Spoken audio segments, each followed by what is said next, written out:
Good morning, everyone. Look at the chat getting interesting already.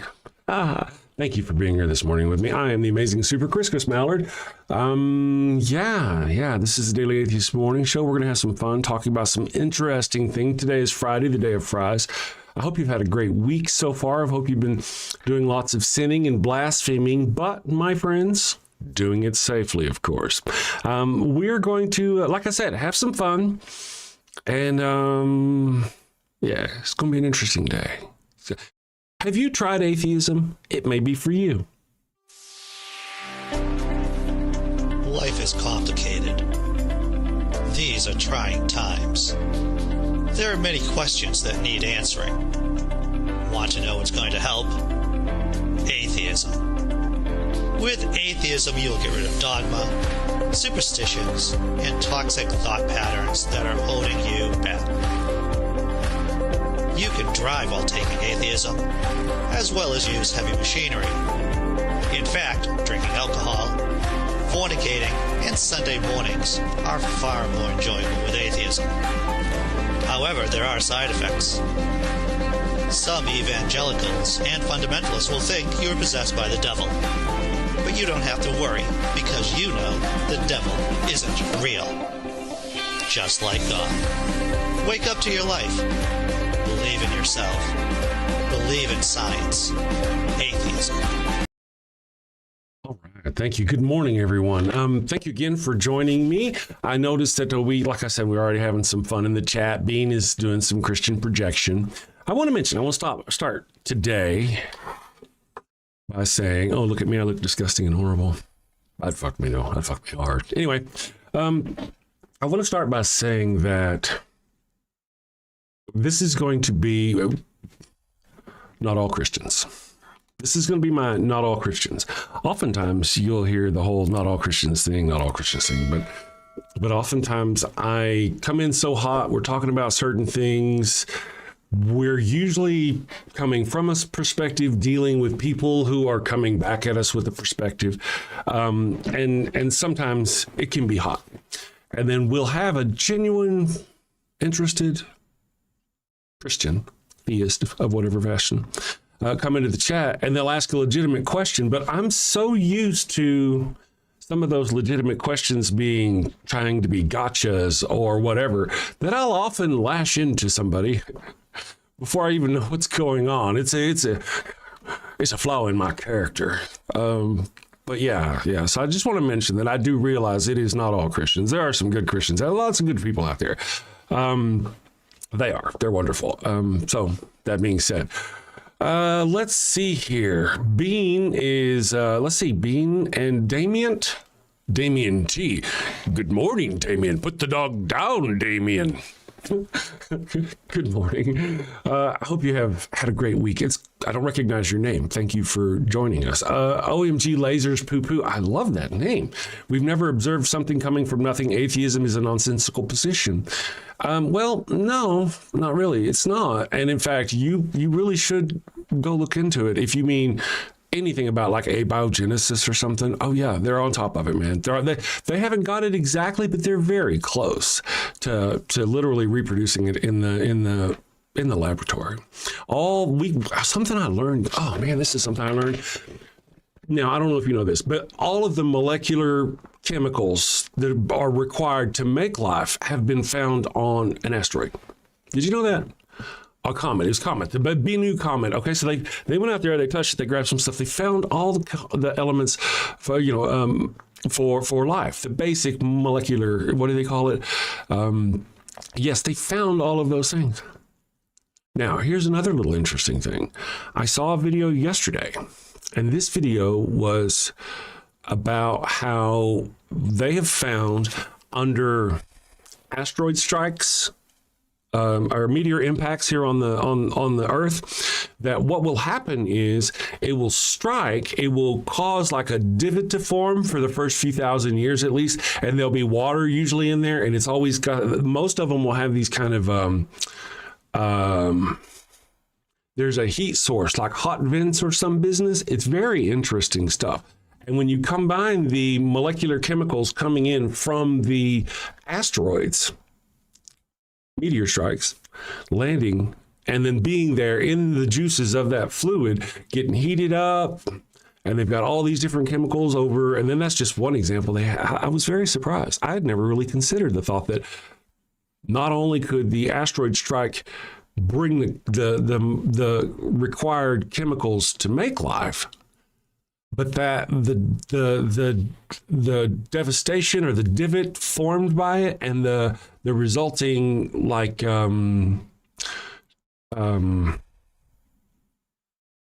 I want to say that the aftermath. It's not like a normal bottom of a lake. It's got some disruption. There's thermal vents or some business. I'm still learning about it, but I thought it was very fascinating that all of those things could have happened at the same time. It didn't necessarily have to be that a meteor strike brought the chemicals, struck it, and they kind of spread out all over the world, and then in some pond somewhere, that just the right chemicals happened to come together, or some business, and then lightning or something. I don't know, but all of these things, it's very fascinating. Now we've got a lot of science on that. They're really studying that stuff hard. They're getting close.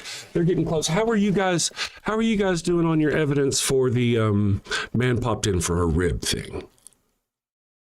Man came from dirt. Where's your evidence for that again?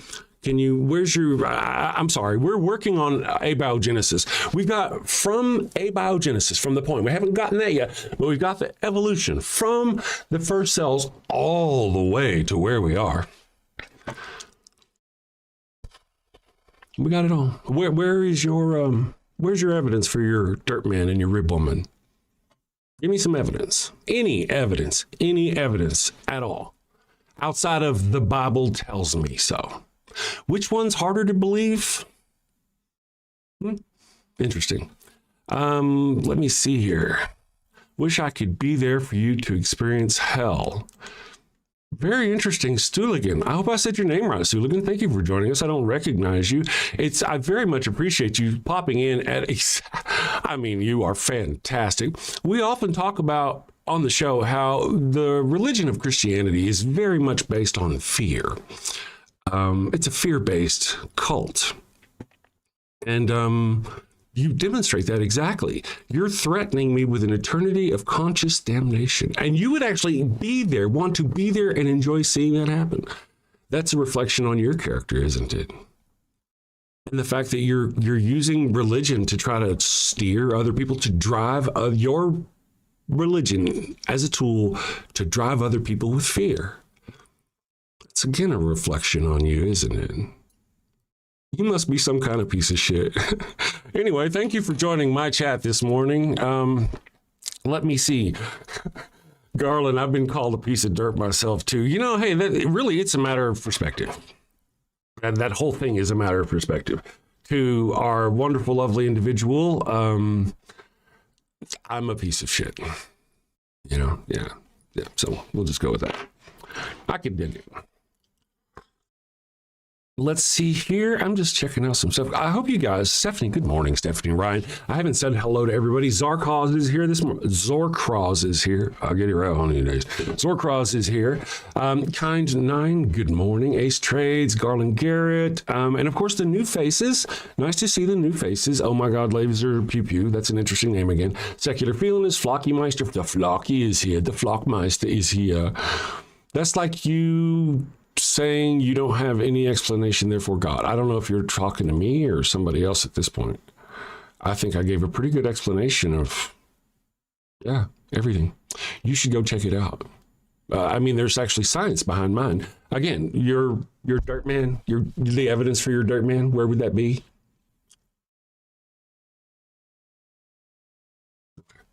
Silence. Dirt man. I want to, Crom, I get that so often, dude. I get it so often. And I am an actor. You can find me on IMDb as Chris Black. Someday, hopefully soon, because I'm getting old, they'll do a documentary on Donald Sutherland, and hopefully I'll get cast. It would be a natural thing. I appreciate you. Good morning. Thank you for joining us. Let's see here. I saw something here. Orange Sunrise. What a cool name. That's cool. I'm from West Texas, so we often got to see these beautiful, beautiful orange sunrises. And yeah, I've since visited other places, and I always thought everybody got to experience them, but they don't. A lot of places you don't get to see it at all, and I didn't realize that until I traveled thusly the world, and now I get to enjoy them again. Get some basic education. God gave you reason and conscience, so use them, listen to them. It's the moral thing to do. Hey, CH, how are you doing? I'll tell you what, that's some damn good Christian projection right there. You know what? You have reason and conscience, so you should leave Christianity. You should use your reason. Don't leave, my friend. No, don't leave. No. You should use your reason, Leonidas. Use your reason. Think about things like, did Jesus really die for your sins? That's stupid. Why would he have to die for your sins? What sin did you commit? Oh, it was the original sin. That's right. The one that Adam and Eve committed, which got Eve to bleed. So when Jesus died, then the bleeding and suffering of women in childbirth should have been lifted, right? For that original sin, or at least for Christian women, that should be the case. But it isn't. And then there's also the notion of, whenever you do a sacrifice, it's by a certain person in a certain place, in a certain way, to a certain thing that's nice and unblemished. Jesus was not sacrificed by a priest. He was sacrificed by a Roman. He didn't even go willingly. We learned yesterday on the show that not only did we already know that in Gethsemane, he was hiding like a coward, begging, please don't make me go through this. 3 times he begged allegedly to the God creature, please don't make me go through this. Willingly, you say? And then the soldiers had to literally go get him, and one of his own men had to kiss him and point him out. Now listen, if he were sitting up there preaching in front of people, going, my children, here, gather before me, do you think they would have needed somebody to go up and kiss? No. He was hiding like this. He was hiding like a coward amongst his disciples, and they had to just shift person to person until they found him. That's Jesus right there. Jesus. Now, you may think that's not the case because the people who like Jesus, who wrote the story, the fan fiction, actually claimed at this point it made sense to say Jesus was in on it. Huh. Isn't that interesting? All you have to do to fix that little is just say Jesus was in on it. That's it. And people buy that shit. That's just ridiculous. That's ridiculous. And then you continue going on to read, and then they went and interrogated him, and Jesus lied. He lied to try to get out of interrogation. They asked him things, and he said, according to the Bible, he said that he taught in the temples and in the synagogues, always. Use the word always, which specifically, if you go look at the Greek, it means exclusively. That's a lie. The Sermon on the Mount, almost all of his teachings by the sea, all of these things were not in a temple, not in a synagogue, not. And then also, and go check this out, go read it for yourself. Jesus says, I told nothing in secret. I said nothing in secret. He literally tells the interrogators that, and he's like, why are you asking me? He's trying to wiggle his way out of whatever they're fixing to do to him after they arrested him. That's what he's doing. Go read it yourself. Don't listen to me. Go read it yourself without the preacher's eye going, oh, look at the glorious sacrifice. No, read how he actually had to go do the thing. And then he tried to get out of it. He really did. And then he lied. He lied like a sinner lies. He was imperfect. He said he told nothing in secret. He taught nothing in secret. The entire parables was taught in secret. He would heal people all throughout Mark. Go read the book of Mark. He would heal people and tell them, do not tell anyone. And then they would immediately, of course, go tell. But that was in secret. All of that was done in secret. And Jesus lied like a dog. Then, of course, what's a sacrifice? If you get it back, is it really a sacrifice? Hey, man, like I say on the show, you've spent this time watching me. How long you been sitting here? You sacrificed that time. You cannot get that back. It is sacrificed. It is gone. Jesus wasn't sacrificed. He got sucked up back to heaven, back to God. That's not a sacrifice. In fact, Jesus allegedly even knew it was all going to happen. That's why he was praying in the garden, because he allegedly knew he was going to be sacrificed and go up to heaven, right? So he knew he was going to go to heaven. What kind of sacrifice is that? He knew he was going to rise. What kind of sacrifice is that? That's not a sacrifice. And then you try to compare us. You're like, Jesus was the perfect creature. Wait. So the more vile a person is, so you're a bad person. You are a bad person. In order to get rid of your sins, it makes sense to you to kill something innocent. Does that make sense to you?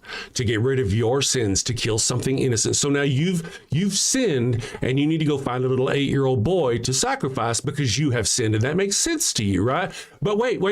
Your sin was egregious. It was rough, man. You really fucked up. So since your sin was so egregious, you need an even more innocent sacrifice, don't you? You need maybe a toddler. You see where this is going and how it breaks down and how it doesn't make sense and how it's all sick?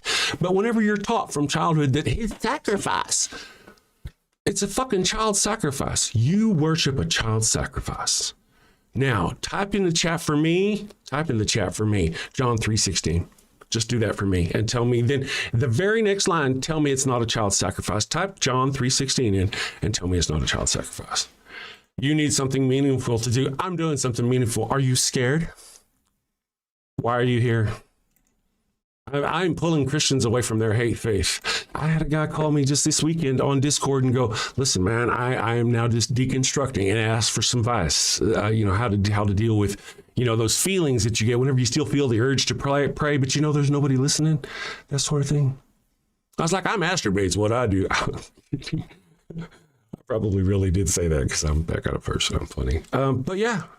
Matt says, I'm not as hateful and angry as you. Yeah. Christians are the ones that are hateful and angry, though, aren't they? You're hateful and angry. You're the one that oppresses everybody, aren't you?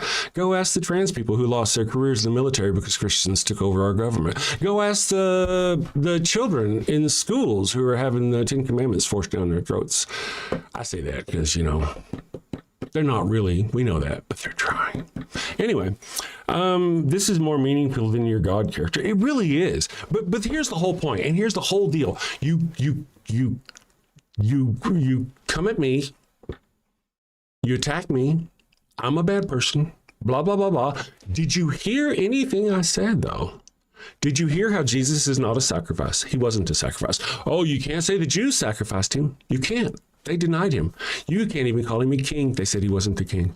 None of it was a sacrifice. None of it technically was a sacrifice. There was no priest. There was no blah, blah. You went to an ancient Jewish sacrificial sacrifice, they would not go out back and beat the fuck out of their goat and whip it and hurt it and all that and then drag that goat up there mercilessly and then cut its throat on the... No, they treat the goat nice. They love it. They take care of it. It's their best goat. That's not what happened to Jesus. Every aspect of it is contrary to what a sacrifice was.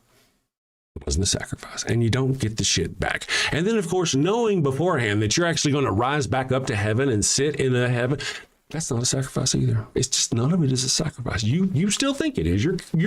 You're arguing at me, but you can put forth nothing that actually makes it a sacrifice. The Jews even said to Pilate, we don't have the power to execute him. I'm sorry, did they say we don't have the power to sacrifice somebody? No, they said we don't have the power to execute him.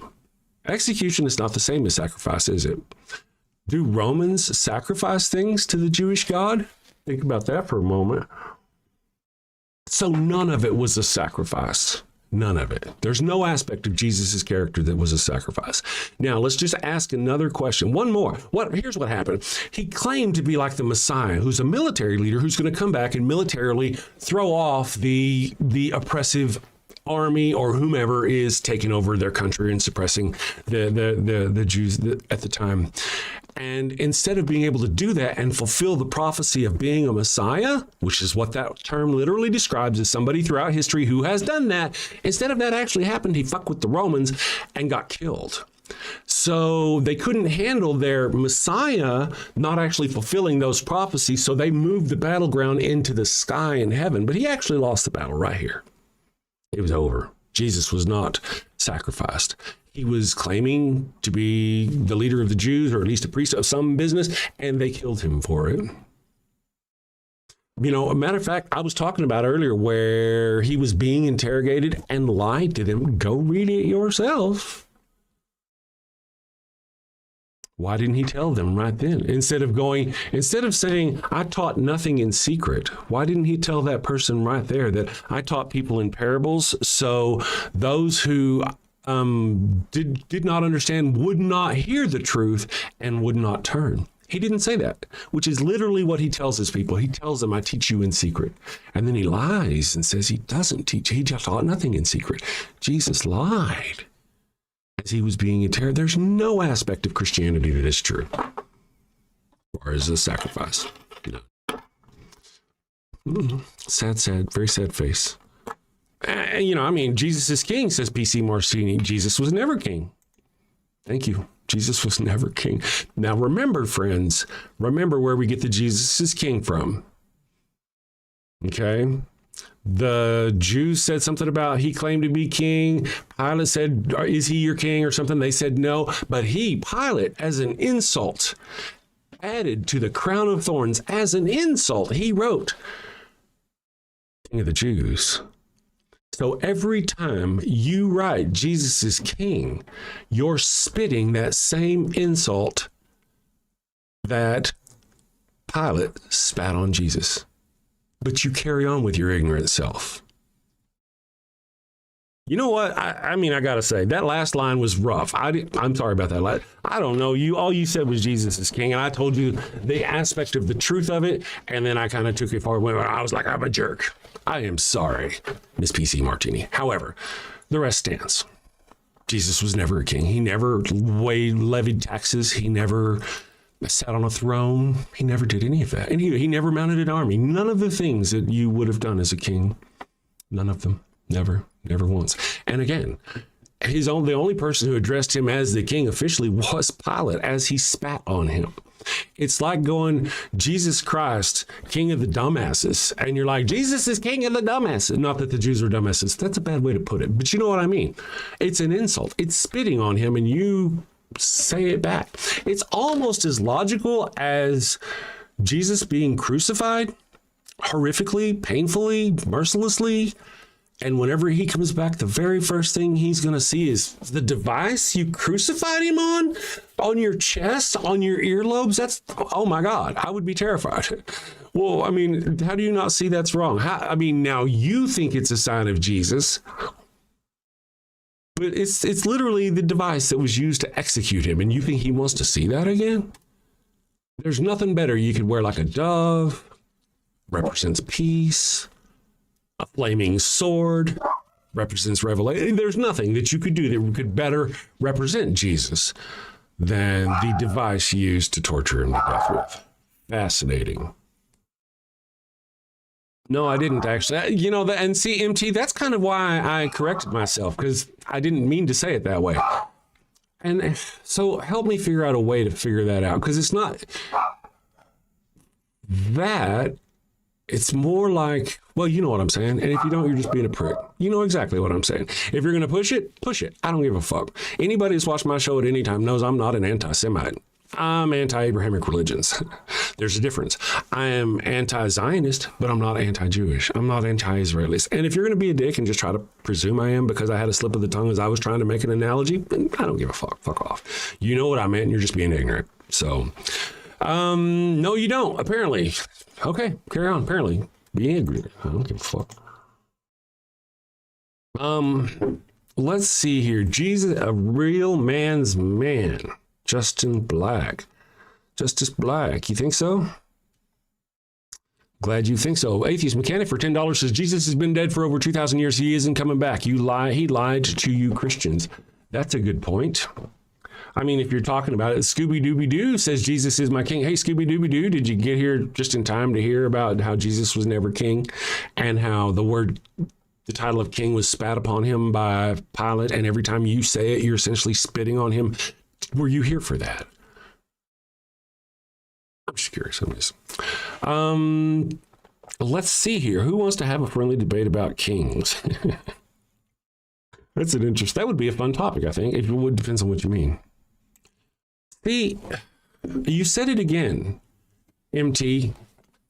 That's not what I said. I was saying that I was trying to make it an insult. That's what I did. But you know what I meant. Again, you just fuck off. I don't give a fuck. If you carry on. Why don't you go clip it? You go clip what I said. Go ahead. I don't give a fuck. Go clip what I said and tell everybody I don't give a fuck. And your condemnation of me, especially if you're a Christian, I know who you cheer for and what you cheer for. So your insults don't mean anything to me. Nothing.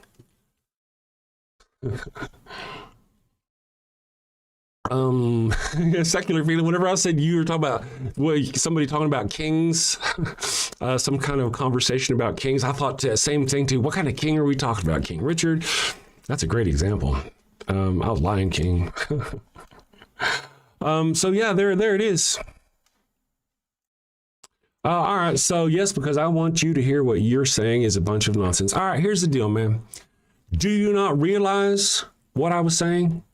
When the insult wasn't the Jews part, it was actually the king part. Okay? That's where I got it backwards. I'll admit that. I got it backwards. I was like going on about myself. Yeah. Yeah. It was a fucking insult, though. Do you not agree that whenever the Pilate called him the king of the Jews, let's just say instead of that, he should have called him the fool of the Jews. That's how I should have done it. So would you guys come in here going, yay, Jesus is my fool? Is that what you would do? You know that's what I meant.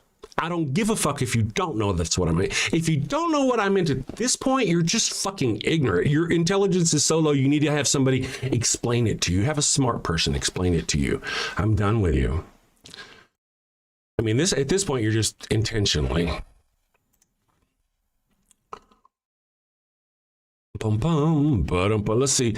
I don't condemn you, says Raleigh Smith. I don't agree with you. Well, that's cool. Most of the time, I don't agree with people either. So let's see here.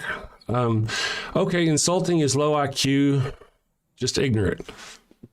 So wait, you say that insulting people is low IQ, and then you insult me by calling me ignorant. Interesting. Let's see here. Elvis versus Richard Petty. I know. Jesus loves you, son. Jesus does not. Jesus is not. If Jesus loved me, he would not have built a pit of damnation or whatever you want to think about it for me. Jesus, you don't realize before Jesus, there was no eternal damnation per se. After Jesus brought the gnashing of teeth. There really wasn't such a thing before that. Is Jesus God? If Jesus is God, then Jesus is the same God who commanded his people to murder pregnant women in the Old Testament. Commanded them to kill everyone, man, woman, child, pregnant woman, everyone. That's your God creature. Oh, wait, that was Jesus. It's just so many different simple things. It just...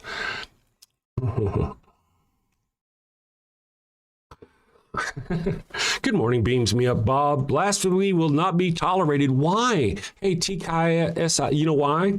Because you're threatening me with damnation, aren't you? You'll pray for me because blasphemy will not be. So your God is fragile, and words, which is what blasphemy is, you can't handle words. Words hurt your big bad God. Oh, no. Yeah, I'm not scared of your God. And the fact that you're trying to threaten me with your hell, I mean, look at you. You look like a woman, maybe in her 20s or so. Look at you sitting here trying to drive people to your faith with fear. Is that you? Is that how you roll? I mean, really, do you not realize that your religion is based on fear? You know that, right? It's based on fear. What happens if you don't? Now, Jesus is love. Jesus is the lamb, meek and mild, right? I dig it. I pick it up what you're putting down. Dig it, baby. But let me ask you something. It is with Jesus in the New Commandment, because you are New Testament, because you don't want to talk about the Old Testament. You hate the Old Testament. Let's talk about Jesus for a moment. Jesus. Let's talk about Jesus. Love thy neighbor. Okay? Isn't that great? That's awesome. But what comes after that? Love thy neighbor or perish in eternity, for eternity. Love thy neighbor or face the evil God monster that is my Father. Believe in me. Believe in me because I am love. But if you don't believe in me because you don't believe that I am love, then you're going to face the eternal damnation to my Father creature. Everything Jesus says is a threat. You think it's saying love everybody, but at the end of that, it actually says love everybody or burn for fucking ever. Don't you realize that? Christianity is a threat. The entire thing is a threat. You love Jesus, you go to, it's all a threat. Matter of fact, it's like a protection racket. Like the guy protecting you is also the same guy who's going to hurt you. Do you not see that? Jesus is like a protection racket. It's the same guy, the same company, same group of people. They're protecting you from them. Pay up, man. You got to pay up. If you don't pay up, man, this other guy's going to get you. No. Pay up. We need prayers. We need your prayers. We need your loyalty. We need your love. No. Honesty. No. Sacrifice now. No. You're not going to sacrifice. You're tired of sacrificing. You're going to be turned over to the evil God monster, and it's going to destroy you for all eternity. It's a fucking threat. Your entire religion is a threat based on a child sacrifice. For God so loved the world that he gave his only begotten son, which is a child sacrifice. Jesus is actually literally, if you want to talk about it, a human sacrifice at the end of ancient Jewish animal sacrifice practices. Say that again in your ancient Jewish people used to cut goats' throats. They'd put their sins on an innocent goat, cut its throat, and then their sins are gone, right? So forth. That's what Jesus is. He's like the last lamb. You know that, right? You can hear it in your brain. He's the last sacrifice, the final sacrifice. Now, you've been taught it's beautiful in love, but it's disgusting. It's disgusting. Every aspect of it is disgusting. Jesus is a child sacrifice. The God creature of the Old Testament took child sacrifices. The God creature of the Old Testament had a hard-on for the firstborn sons. If you don't believe me, go read the 10th plague. What happened in the 10th plague on Egypt? Was it the 10th plague? I got to look that up. Was it the 10th plague? I believe it was the 10th plague where God, let's see, what was the 10th plague? Come on, damn it, man. My fingers are being smited. 10th plague.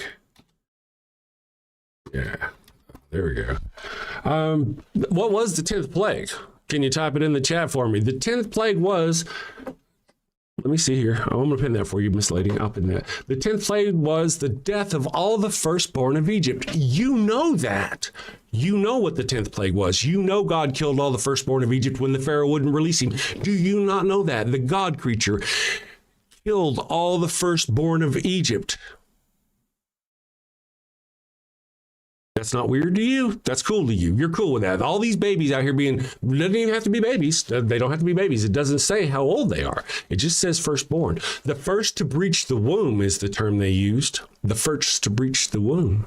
So your God creature does that. He went and killed the firstborn child. That's what Passover is all about. Passover, the meal Jesus was celebrating, the Last Supper, is Passover. Passover is where they put the blood of an innocent fucking animal. Am I right? The blood of an innocent animal over a door to tell your evil God monster not to take your firstborn son. Is that not the story of Passover? Tell me that's not the story of Passover. Jesus was worshiping Passover. Jesus was celebrating Passover. That's what the Last Supper was.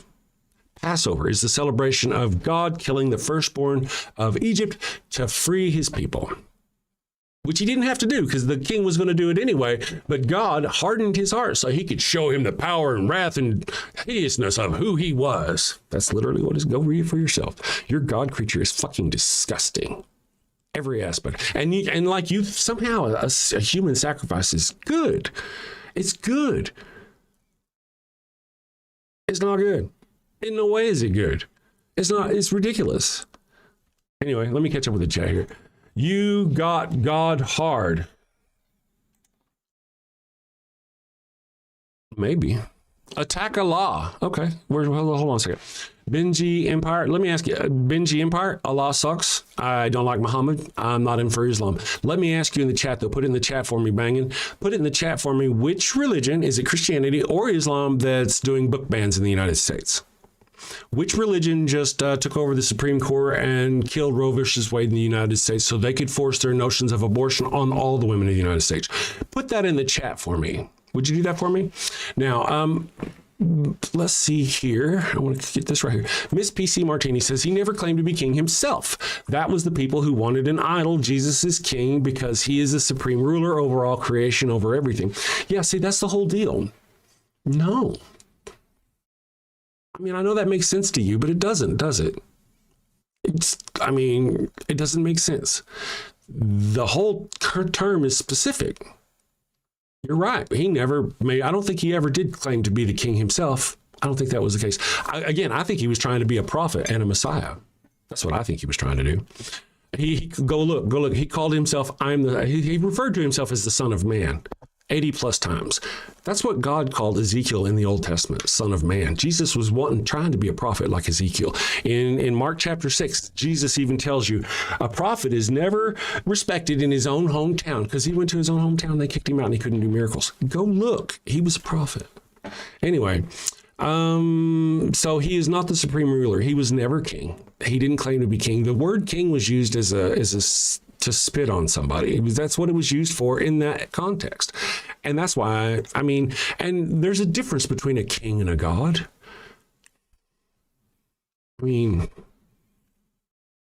So Allah, did you, back to banging, did you put into the chat which religion is forcing all that bullshit on us? Or did I miss you out? I'm not able to keep up with the chat because it goes by pretty fast.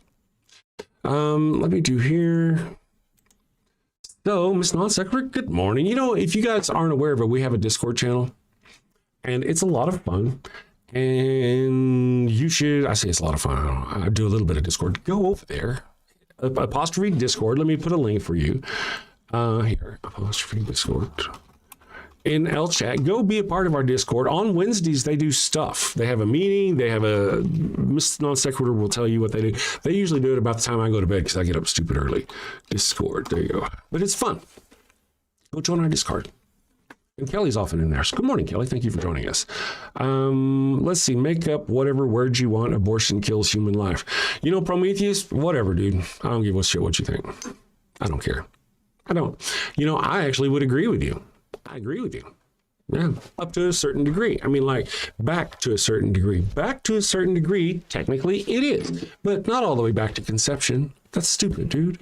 Not all the way back to... There's a place in between where doctors should be able to determine, not religious nutbags, doctors, where it is actually, there are people, it's not up to me and not up to you. And for some religious people to go putting that on other people, what do you care about babies anyway? Would you like for me to give you scriptures where your God creature commands he has other armies take over and attack and kill his own people, his own Israelites, and rip open the wombs of their pregnant women?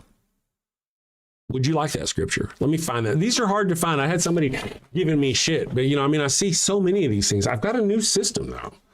Let me see if it works. I put all the shit in there yesterday from all my notes. Where is it? Okay, here it is. Let me see if this is going to work. Search in here for Don't run away. No. Don't go away. I want to show you so many ways in which your God creature commands the slaughter of children, the rape of children, the slaughter of pregnant children, the slaughter of unborn children. You have no fucking idea. The only reason why you give a shit at all is because you want to control women. It's about keeping your foot on women. If it weren't about keeping foot on women, you religious people would be very pro birth control, but you're not.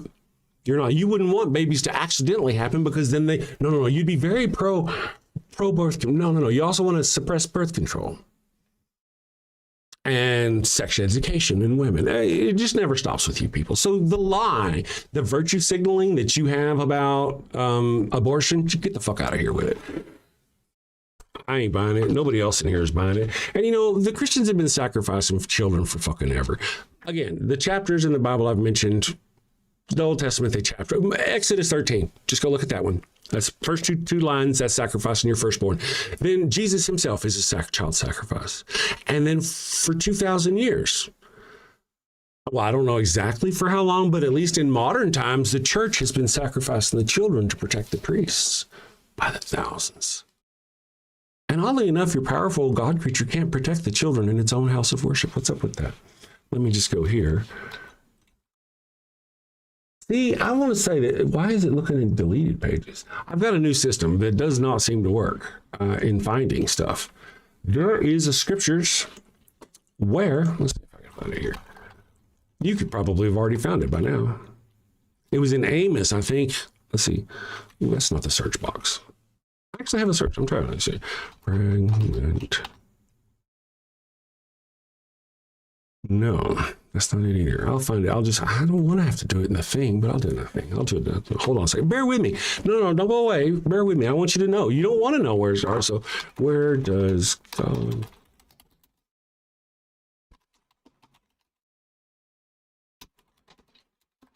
Be brief, bitch.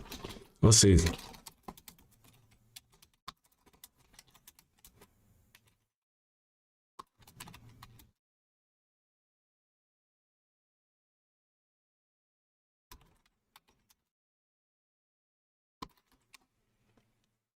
Un moment, s'il vous plaît. Don't leave. And while we wait, I actually can use my old notes. What the fuck? Well, I couldn't find it in my old notes either. Hosea 13 sometimes is listed as 14:1. Samaria shall bear her guilt because she has rebelled against her God. They shall fall by the sword. Their little ones shall be dashed in pieces and their pregnant women ripped open. That's not the only one. That's actually not the one I was thinking of. That's a different one. But there are others. Yeah, a related passage worth knowing about is 2 Kings 15 and 16. Yep. Where an Israelite king rips open pregnant women at Tipshah. Anyway, we can find them. They're there. There are lots of examples of your God creature commanding people to murder children. And the best example I can get, and you can just go look for this themselves, would be Moses leading them to the promised land where they tell them to murder every man, woman, and child and girl child except those who've known a man. When they say slaughter everyone except for the women or the girls who have known a man, that means pregnant women too. If you've known a man and you're pregnant, you have known a man. Stop, dead. God is commanding the murder of pregnant women. Where's your morality, people? But this isn't the same God. Right now, all of a sudden, you don't like the Old Testament. The Old Testament, which you use to verify Jesus, you think. Jesus is why we have the original sin, because of the Old Testament. Oh, wait, you don't like the Old Testament. Oh, Jesus fulfilled the prophecy in the, Old Testament. Look at that. You don't like that Old Testament, do you? But when the God creature in the Old Testament is commanding the slaughter and murder of babies and killing by the sword of pregnant women, you're like, oh, it's at conception. It's at conception. Is it at... Yeah, you got nothing to worry about. You should be adopting children, is what you should be doing. You should go adopt children. ML Coin says the audacity of humans that think they know more than their creator. Shaking my head. Let me tell you, ML Coins, which creator, dude? Which one? Can you prove that yours is the right one? How many different versions of your creator are there? You just can't, I mean, goodness gracious, you cannot possibly jump through the hoops of every single fucking creator there is. And you have no way of telling which one is the right one. You just go by the feels in your head that Jesus is your savior because you was raised in a region that pretty much, had Jesus. If you were raised in the Middle East, you'd probably be Muslim, but no, Yeah, that's the whole deal. If you could prove your religion, it wouldn't matter. But it doesn't. You expect people to sacrifice everything on something that they're going to get after they die that you can't prove they're going to get. Gullible? Who? I got a super chatter. I got one now thinking, if it turns out God was real, let me do this. If it turns out God was real and you had the opportunity to speak with him, what would you say and what would you ask? Okay. I would ask, why did you allow people to molest children in your own house of worship? Why did you give us a book 2,000 years ago that gives this is on something that is our very soul for all of eternity? Why did you put it in an obscure language 2,000 years ago that wasn't even really the language that we're speaking at the time? It was written down in Greek, but it was originally spoken in Aramaic. You gave us that so long ago. It's so confusing. It's so easy to open into interpretation, and people have been murdering each other by the millions for it for 2,000 years. You're not God. You're actually a fucking demon. You're a demon. That's what I would say to this God creature. You're not a God. You're a fucking demon. If you're real, you're just a fucking demon that crawled out of the pits of hell. Look at the very beginning of the Bible. Who lies? Who lies to the Adam and Eve in the beginning of the Bible? God does. God tells them you will surely die if you eat from this tree. The serpent comes along and says, you won't die if you eat from that tree. They ate from the tree. He said, God doesn't want you to have knowledge.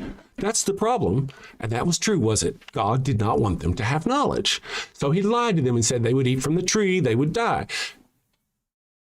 The serpent said, no, they wouldn't die. They didn't die when they ate from the tree, did they? And now listen, my friends, Christians, the next thing you're going to go is, well, before they ate from the tree, they had eternal life. And after eating of the tree, now they're going to taste death, right? Is that what your pastor told you? But listen, there was a second tree in that garden, and that second tree of garden was the tree of eternal life. And the very first thing God did was kick man and woman out so they would not be able to eat of the tree of eternal life. They already did not have eternal life. They already would have tasted death, or else he wouldn't have given a shit about them eating from the tree, right? There was a tree there they had not eaten of, the tree of eternal life. And he said specifically, we don't want them to. So they were going to die. They didn't have an unlimited unstand. No, so that's just a lie. It's all a lie. Everything the God creature said to you in the Genesis between Adam and Eve was a lie. Everything the serpent said was the truth. The very next chapter was, listen to me, Christian friends, you're loving, you're merciful. Listen to me. Let me tell you about your pit demon God creature, okay? The very next chapter, second chapter, I'll get back to the very next chapter. Who is the first murder in the entire history of the world? The very first murder is a brother killing his own brother for the love of who? For the love of who? For the love of God. That's right. God has pretty much pitted them against each other. What the fuck? And then, I mean, you have to think, it's disgusting, every aspect of it. And then again, whenever you think about the punishment that woman got, look, woman got punished with pain in childbirth and the love of her husband. Go read it. Genesis chapter 3. You, for your sins, you will feel pain and childbirth, and your love of your husband will be part of your punishment. So the woman's love of her husband is part of a punishment for eternal sin. Did Jesus' sacrifice lift that eternal sin punishment? Did Jesus' sacrifice all of a sudden make it to where women stopped having pain in childbirth? No, so that sin wasn't lifted, was it? Why isn't, if Jesus' message is the right one and that was the case, why isn't it just as Christian women don't have pain in childbirth? Because no sin was lifted. It wasn't. You see what I mean? See how ridiculous it is? And again, I really like the notion that the first murder in the Bible, I mean, it didn't even take that long, did it? It didn't even take that long. It was immediate, the very first murder. And when you go read the book, Cain gave the best he had. Abel gave the best he had. That's all. It's not like Cain was slacking. Nowhere does it say Cain was slacking. It doesn't. God just goes, you know what? Your shit ain't good enough. What? You're mad? You're mad? Listen, man, don't be looking down at the ground because I didn't like your shit. You know, if you do good, good will be with you. But if you do sin, then this devil is crouching at your door or some business like that, right? That's what he says to him. And he tried to give him the best. So what does the dude do? What does Cain do? I mean, he's literally in the presence of the almighty God creature and talking to them. Is there awe? Is there magic? Is there wonder? Is there love? Is there understanding? Is there wisdom? Is there compassion? Is there empathy? No, it's just kills the first brother, goes and kills his brother. And that's, I mean, really the first murder for God right there. And, in the Old Testament, God had certain things that were rewards. If you lived a long life, that was a reward. He's put a stamp on Cain so no one could kill him. Remember, that's a reward, long life. You have a male children. That's a reward from God. Cain had male children. You get to found cities and nations. Cain went on to found cities and nations. All the things that would be a reward from God. He murdered his brother. The woman who knew nothing. She was innocent. She didn't even know right from wrong. She was convinced by a creature that clearly shouldn't have been there. And yet you expect her, I mean, she was innocent. And yet her punishment is in eternity. Eternity, all of women have to suffer for her. But all of men? Cain, actually, let me tell you this. Cain, remember I said he gave of his best? Well, actually, what was his best? He was the first vegetarian, I guess. He was a farmer. Am I right? Or am I right? Well, when God got mad at Adam and Eve, one of the punishments for Adam was that he was going to make the ground hard to work. Right? So Cain had a shit job. It was a shit job already. By God, it was a shit job. In fact, it was a hard job. Working the land was intentionally made harder by God. And then he brings his best and God smites him. And then as part of his punishment, does God force him to an eternity of working the hard ground? No. God, in fact, says you are banned from working the ground. You'll never work the ground again. All of these are rewards from your God creature. You see how this is not a God. This is a fucking pit demon. It's a demon. Everything it does is vile and vicious and disgusting. It's a fucking demon. I mean, later on, what, 6 chapters in, it goes, oh shit. This thing that I've created is disgusting from childhood. Every thought is wicked from childhood, so I'm going to drown them all. This is your God created. This is a fucking demon. A demon. And oftentimes you'll find out that the things that it was mad at and that people were doing was simply not worshiping it. It's not that they weren't doing good for themselves or doing good for mankind or just being good people. No, it was pissed at them for simply not paying attention to it. And it murders them by the millions and the millions and the millions. Go read the story of Babel. Okay, go read it. You will read God. Here's how I'm going to tell you a story. God and his angels, they kind of look down on man and are like, look at this shit. This is really, to read it, you would think it was a good thing. God goes, look at this. These men are working together. Doing this, it seems like there is nothing they can't do. And the very next line is, we've got to go fuck this up. We can't have that shit. And he goes down and destroys the temple. He literally says, man can do anything. They're doing great. They're building cities. It's working wonderfully. We can't have that shit. Let me pull that scripture up for you. Let's go here. Let's see. Story of Babel. Babel. In the Bible. Let's do this. Let's see, which one do I like? All right, so. Oh, man. Okay, cool. Let me bring it over here so I can read it. Let's see. Now, the whole world had one language and common speech. As people moved eastward, they found a plain in Shinar and settled there. They said to each other, come, let's make bricks and bake them thoroughly. They used brick instead of stone and tar for mortar. Then they said, come, let's build ourselves a city with a tower that reaches the heavens so that we may make a name for ourselves. Otherwise, we may be scattered over the face of the earth, not because they wanted to be God, not because they wanted to touch God, not because they wanted to see God, nothing. They just wanted to have a legacy, to make a name for themselves. Like the people of old who used to build the pyramids or any of that business. They just wanted a legacy. That's what it says. But the Lord came down to see the city and the tower the people were building. The Lord said, if as one people speaking the same language they have begun to do this, then there is nothing they plan to do will be impossible for them. Doesn't that sound wonderful? Doesn't that sound like something a loving God would want? Doesn't it?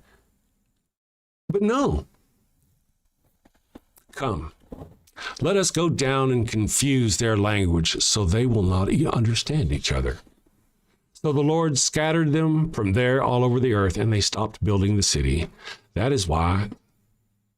Look what your God does. This is Genesis 11 we're talking about, okay? Throughout the entirety of this book, your God creature has taken the most horrific ways to do anything. Look at it. Go look at it. If you're like Jesus at the first covenant, you know what a covenant is, right? A covenant is agreement. It's an agreement. It's a contract between me and you. That does not change the nature of me. If I'm an axe murderer over here and me and you have an agreement that you're going to start going to Sunday school every day and because, and I'm not going to kill you if you go to Sunday, that doesn't make me not an axe murderer. You know what I mean? It's a covenant. It's an agreement. What happens when you break that agreement? You face the God monster. Look throughout the Old Testament. Thank you, by the way, for the super chat, Caleb. Look throughout the Old Testament. God does nothing without viciousness, vile, hideous, anger. Look, let's use the example. All right, my friends, listen. We're going to talk about... Now, remember, I'm going to start out this by saying, remember, everything Jesus says, because you can go, Jesus is love. No. Everything Jesus says is followed by, or else you face the God monster. Love me, follow my ways, seek Christ, seek God through Christ, or face the God monster for eternity. Everything Jesus said was a threat. So, here. Doesn't matter. What do you face? You face the God monster of the Old Testament. And the Old Testament, let's use this as an example. Let's start. I want to tell you a story now. This is Pastor Chris. We'll start with the Pharaoh. The Pharaoh had allegedly the people. This is in history, really. This is not true history. It's these people's own book. Their own book admits to these horrors. So the Pharaoh had control of apparently the God creature's people. The Pharaoh was going to let go of the people. He was going to. But the God creature hardened his heart. You know that. He hardened his heart so he wouldn't free his people. So God, go look at this. God could expose himself and show Egypt his true power. What was his true power? Showers of love and mercy and kindness and redemption? No, his power was the fucking 10 plagues, ending with the slaughter of the firstborn of every child, the first who breached the womb. That's what the God creature offered. We're talking about the Pharaoh story. Now, you're going to think that's some sort of good story. The Moses, yeah, he's a wonderful story, but no, it's disgusting. The God creature exposed himself, told you what it is, and then murdered children right there in that story, and you think it's holy.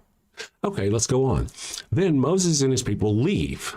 They get away, right? Exodus 13, that's where it starts. Go read the first 2 lines of Exodus 13. It says, sacrifice unto me your firstborn sons. It says it right there. Go find the apologist trying to apologize it away. There are several scriptures that back it up. He says right there, go sacrifice your children to me. This God creature demon has done this. First, it tells these things. It hardens Pharaoh's heart. It disposes itself. Then, as Pharaoh's about to get on the road, it tells him to sacrifice. Now, it doesn't say he does it. It just tells him to do it. Now, then we go on, and it says you have to go from here to the promised land. I'm paraphrasing, right? And from here to there, you need to murder every man, woman, and child that stands between here and there. And what you need to do is take every young girl that has not known a man and keep her as a sex slave for yourself. That's what your God did. That's what it did. This is the story of them leaving Egypt. So then they slaughter their way all the way, essentially, into the desert, into the Holy Land or some business. I need to work out my timeline on this, how it works out in the Bible. But whether I'm getting it backwards or one event in front of the other doesn't matter because they're both in there. And part of this whole thing, now listen, work with me here. So then the God creature puts them in the desert. How long does he put them in the desert? 40 years. That's long enough for all the people who left Egypt to die. They apparently, just after they left, pissed him off. They pissed him off. They didn't believe right or some business, and they pissed him off. So he made them wander in the desert for 40 years so they would all fucking die except 2. Only 2 made it out. Go look this up for yourself. Moses, the guy who led them through that, he was told to talk to a rock and the rock would provide or some business. But instead of talking to the rock, he struck it with a stick. Years later, after going through all of this and sacrificing all of this for the God creature, he was not allowed to enter the promised land because of that, because he struck the rock with a stick instead of asking it a question. This is your God creature. During that adventure through the desert to the promised land, they were fed manna. Remember, they followed a pillar of fire at night and a pillar of smoke during the day, and they had this pillar of fire and smoke, right? The God is not beautiful or love. It's hideous, it's hurtful, it's ugly. Anyway, and they were fed manna, and they got tired of the manna, so they complained about, man, this manna sucks. Did God send them better food? Did he use reason and compassion and love? Fuck no, he sent snakes to sting the ones who were complaining. That's what he did. Okay. Oh, there was a point in the same story where the group of people who were with Moses, they say, Moses, we don't think you should be in charge of the entire group of people. We're not really confident in what's going on. And God says to Moses, Moses, separate yourself from these people. And for doubting Moses's leadership, the God creature opens up the ground and swallows all of these people. And then, now work with me here, listen to me here, my friends. Then part of Moses's own tribe comes up to him and says, man, that was pretty rough. God creature did that. That was really scary, man. I don't know. Are you sure about this God creature? And you know what God said to Moses? God says, Moses, separate yourself from these people. And then Moses started doing all kinds of sacrifices, just sacrificing goat after goat after bull after bull, and he saved his people. Go read this shit for yourself. This is your God creature leading the people to the promised land. God, loving, merciful? No, it's a fucking pit demon. Every aspect of it is a pit demon. How can you not see it? Because you've been told all your life, it's love and mercy. I created everything. Because they say it's love and mercy. Even the Old Testament doesn't even pretend that the God creature is soft. Doesn't even pretend. It's the New that does that. So, I need to go fill up my coffee. I'll be right back, and you guys enjoy this right here. Do you have a loved one who's on their deathbed, but they've yet to give themselves up to the Lord? Are you sure you don't want to come to Jesus? No. This is your final chance. No. Worried they're headed to the fiery pits of hell. Your very last chance. No. I've been wicked and sinful. I deserve to burn in the hot place. As you wish. Farewell, my heathen husband. Farewell, my... Well, fear not, my wayward child. Introducing Father Flanigan's line of post-mortem baptismal kits. No more worries about being miserable alone forever. Be a good Christian and share that eternal pain and suffering with the ones you love. I'm in hell. Not as hot as I thought it'd be. Kind of feels like Houston, minus the humidity. Hello. My favorite drink crafted to perfection. Ooh, and some dank ass weed. I can't bear to be down on my face chanting, holy, holy, holy is the Lord, every day, all day, for all eternity, by myself. Wow, is that George Carlin? And Alan Turing, look at that. Carl say, oh, I am so honored. You've been my hero since I was a kid. Neil deGrasse Tyson, what are you doing here? Oh, I get it. I get it. Schrodinger's heathen. Very cute, you. Very cute.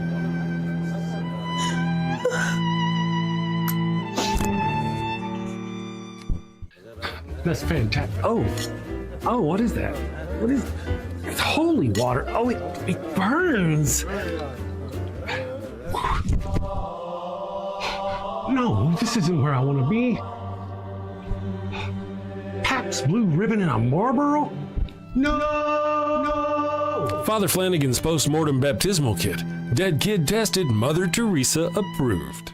Is that the Pope and John Paul? Jim Jones and Jimmy Swaggart, huh? I can see that coming. Neil deGrasse, what are you doing?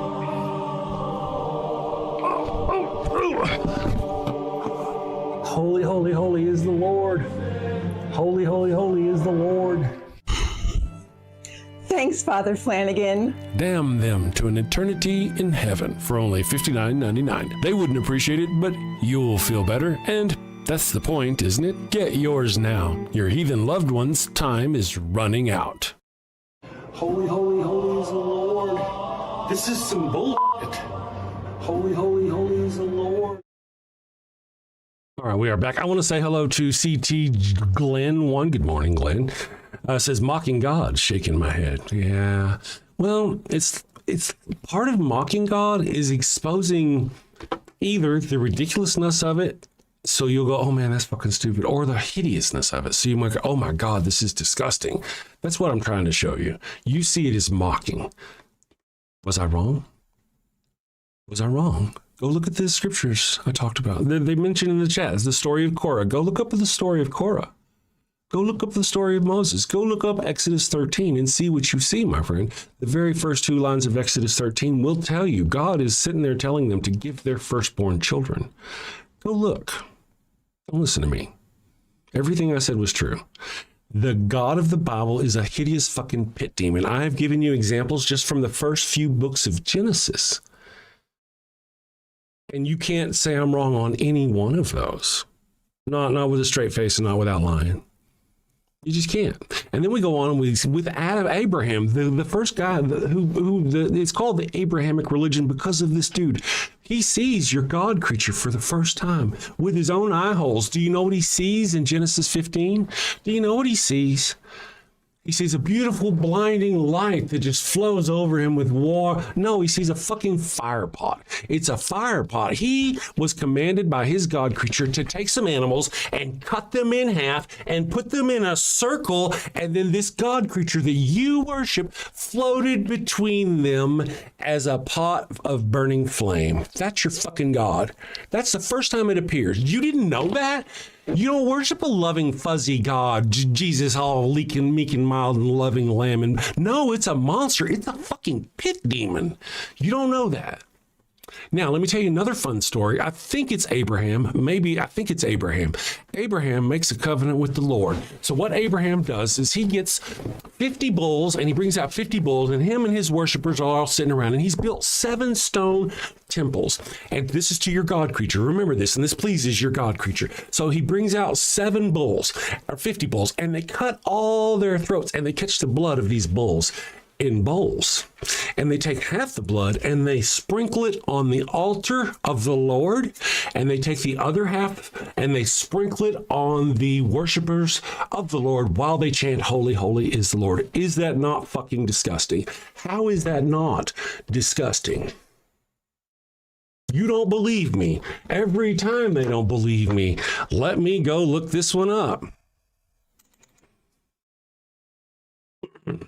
All right, I get all my shit. I got so much shit open here. Now I already forgot what I'm going to look up. God creature, personally on sacrifice, God wasn't moving. Yes, no, I would look it up. Let me find it here. Was it, which one was it? It was first. Am I on again, Laurel Price? Laurel Price, are you asking me if I'm on again and then like gonna go give me shit about what I do? Like, you're on again, broadcasting that stupid atheism stuff? Is that your whole deal? I mean, yeah, I'm on again. I've been doing this for 5 days a week for almost 2 years now. I did it 5 years ago for 1.5 years. Yeah, I'm still here. Show's going better than ever, by the way. Glad you could hear. I'll think about what I was saying. Here in just a second. I was really getting to a point. Man, I hate it when I do that. I just got so much going.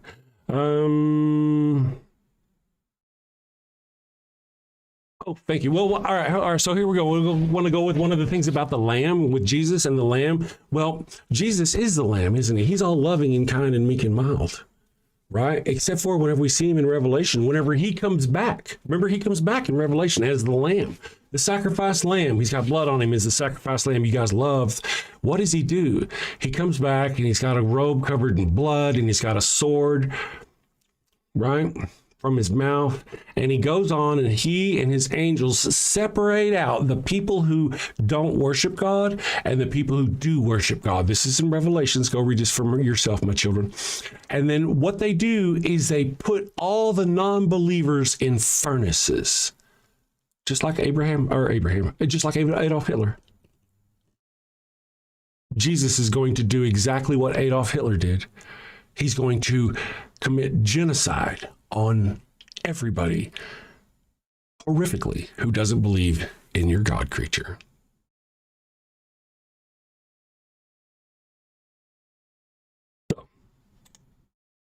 Jesus is the ultimate sacrifice. Jesus is the Lamb. He comes back during life with his saints as the mighty warrior. That's right, isn't it?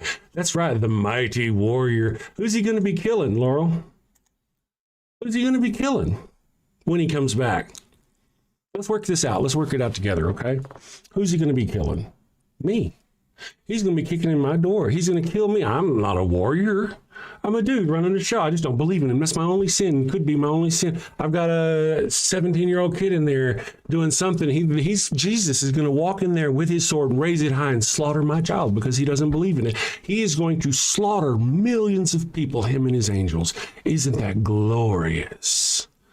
There's going to be so much blood. It's going to be like a wine press of blood. Go read your own fucking Revelations. And the blood is going to be so thick, it's going to come up to a horse's bridle. And it's going to be 1,600 stadia long. Look at that. Look at your God creature. You know who's going to be running the press? You know who's going to be running the wine press? Pressing on it, squeezing the blood out. That's going to be your fucking lamb. And you don't even know it. You have no idea. And, you know, it's one thing if we were actually warriors, if we were even warriors that could defend ourselves, right? We'd battle and it'd be a noble battle that your Jesus could fight. But it's not, is it? First of all, most of us aren't even warriors. We're just people who don't believe. Second of all, this is God and God's army. It's fucking impervious. I got machine gun, and Jesus just walks right through, slaughters me with his little sword, and goes on into the bedroom and slaughters my children. Right? Is that what you're waiting for? Is that what you're talking about in Revelation? Work with me here. I think part of it is you just don't know how disgusting your religion is. Really, what do you think Jesus is going to do as a warrior? Who is Jesus going to slaughter? Go look in Revelation. It tells you. Let's see here. Let me catch up. So yeah, the almighty warrior, he's the almighty warrior, undefendable. He can't be defeated. He's bringing angels of God against innocent men and women. That's a, ooh, it gives me the fuzzies. Doesn't that give you the fuzzies? The notion that your almighty warrior God would attack and murder people who, because he's God creature, is invincible and could not even take, you sit with that. All the time you need. Christians aren't really known for their empathy anyway, so you probably won't understand. Bonnie Wilson said Korah was the first cousin of Moses. Korah was the one that was chopped up. Go look that one up. That was Korah. Just search Korah. You'll find it. Matthew Danik is doing some awesome, or was doing, it's been a while since I've been this, awesome Christian projection in the chat. Oh, it's just fantastic when you guys do this. I mean, he says, at the Atheist Mechanic, that's because they are challenging your atheist brainwashing. Which one of us is part of a group that is literally a cult? It's a fucking cult. Christianity is a cult. Parts of it, smaller parts, are openly called cults. You call the other ones cults. It's a fucking cult that brainwashes people from birth to believe that some person sacrificed himself 2,000 years ago. It's a fucking cult. And you're going to sit here and talk about an atheist having brainwashing? Do you not see the projection there? You can't see that. That doesn't make sense to you. No, wait. Indoctrination from childhood to believe something that's just fucking ridiculous. And you're going to call, see, that's Christian projection, my friend. That's you projecting your bullshit on other people. Congratulations. Thank you for being the fantastic demonstrative character that I thought you could be. I always knew you could do that. Matthew Danik says the New Testament God is more extreme and harder to follow, not by the law, but in your mind. Technically, you could say that because I believe Jesus brought thought crime. Yeah, before Jesus, I don't think, I could be wrong, I don't think it's in the Old Testament. Before Jesus, you could think and not be persecuted by your God creature. With Jesus, if you think about something, you are wicked, if it is wicked, just by thinking about it. Let me ask you, how many of you out there have plucked your eyeball out? Come on. We got to have a lot of one-eyed Christians out there, right? Come on. Surely you have lusted in your mind. You've looked at a beautiful woman or something and offended God with your eye. As Jesus said, why didn't you cut out your fucking eye? If your eye should offend thee, you should cut it out. If your hand should offend thee, you should cut it off. Do you know why, my friends? I'll tell you why, and I'll tell you why right now. You go look shit up. Because it is more important to be afraid of he who can punish you in this life and the afterlife than it is to be afraid of somebody who can only hurt you in this life. This is Jesus teaching. Oh, God monster. That's what I was talking about. How it's a God monster. How every fucking thing it does throughout the Old Testament is a demon. And again, here's a good example of Jesus right there. Right there. God monster. Every aspect of this thing. God monster. Pit demon, people. Pit demon. You know, here's a really funny one. Yes, us Christians can't kill and make other people do shit, so it's a lot harder because now we have to look at ourselves first and mainly. I don't even know what the fuck you're talking about. Christians have been murdering people by the millions for 2,000 years. If you don't know that, you're just fucking ignorant. You're too, I mean, I don't tell you. Banging Empire. Yes, I addressed him. Islam. Banging. I did. Did you do what I asked you to do? I told you I didn't like Islam. Islam sucks. Muhammad sucks. I don't like the Quran, blah, blah, blah, blah, blah, blah. Did you do what I asked you to do? Did you put in my chat which religion, Christianity or Islam, is forcing the 10 Commandments in schools in the United States? Do that for me. Which religion in the United States is forcing book bans on children in schools, which are not their children. They're not Christian children. They're everybody's children. Who's doing that? Is it Christians or Muslims? Who took over the Supreme Court and started forcing their notions of abortion on American women in the United States? Christians. Who caused women to start having to die in parking lots because they couldn't get abortions despite the desperate need because the doctor was on the phone with the lawyer trying to get permission because he was afraid he was going to lose his license because of the Christians? Who? Please put that in the chat. Was it Islam? Was it Muslims? Or was it Christians? So when the Muslims start forcing their shit on me and my family, then I'll worry about the Muslims. I'm not a fan. But right now, it's you assholes. And, you know, the worst thing about Christians, I got to say, this is one of the worst things about Christians, is you guys are fucking the professional victims. You're the victims the whole time. You think I'm here and I'm lashing out at you and I'm oppressing you and I'm saying bad things about you just because I'm exposing the hideousness of your book. But that's not what's really going on here, is it? What's really going on is you've been pushing your bullshit on other people and hurting other people for so long that some of us have decided to start fucking speaking out. And my goal is to pull as many of you people away from your hate faith as I can because of that. Interesting stuff. And as Christians, we can't just kill and make other people do shit. That's just stupid. Yeah, I mean, that's just crazy that you would even say that. Very polarizing. Let's see. Genocide, rape. Yep, those are Christian values. Projection is a good one. They love projecting their bullshit. Hey, listen. Oh, this is so cute. Look at this. Charles Man, sometimes I lash out and I don't know. Maybe you're just ignorant. I don't mean that in a bad way. Modern law is based on Christian biblical law. Your entire society is based on Christianity. Your ignorance is apparent. Hey, Charles, your ignorance is apparent. Christianity, what morals it did get, it got from the society around it. You think we didn't know to not murder, not kill and shit before Christianity come around? How stupid are you to really think that? You think the people back in ancient India before Jesus didn't know not to kill people, not to steal? You think that? You've never heard of the Code of Hammurabi, which is like 1,000 years before Jesus, that said, don't do these things? Jesus, if anything, took those things and made claim to them. See? So, your ignorance is apparent. How did the Japanese people who don't really and have never really embraced Christianity at all, how did they get through it at all without knowing? I mean, they know, you could tell, they could write about it. They knew right from wrong as far as their own culture presented. They had their versions of sin and evil. They knew killing people were bad. I mean, they knew. You cannot claim, it would just be ignorance, which I'm not saying you're above, to say that Christianity brought these things. If anything, Christianity's done a shitload of oppressing people. It really has. We'd have been better off shunning Christianity and embracing science and humanism a long time ago. So much better off. How many of the 10 Commandments are in U.S. laws? That's a good one. Yeah, no doubt. No doubt. That's a good point. And those are like the stupid obvious ones, right? The thou shalt not kill, thou shalt not. I mean, the stupid obvious ones. And even then, Americans manage, or anybody really, killing somebody is okay if it's in self-defense. Now taking a human life is suddenly validated. You could have shot him in the leg. No, but you took his life. You had the option to not take his life, but because it was self-defense, you took his life. Texas, Christian Texans down there just sitting there waiting for somebody to break in their home. I got all these guns. Violent God of love. Yeah. Poor lost soul, says Gullick. Yeah, you may be. I don't know. We'll wait and see what else you got to say. I'm just saying, listen, Gullick 44, hang around, man. Hang around. Listen to what I talk about.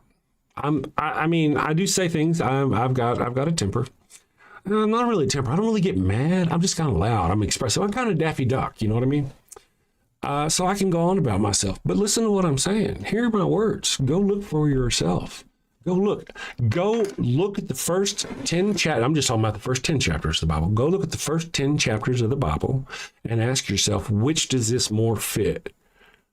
A demon or God, a loving father? Go read them. Now remember, you've been trained that like the serpent was bad in the Garden of Eden, but look at it without that sort of programming on your brain. Go look at it. Who lied to the humans? Yeah, it was God who lied. The serpent told them the truth. God lied on every occasion, God lied.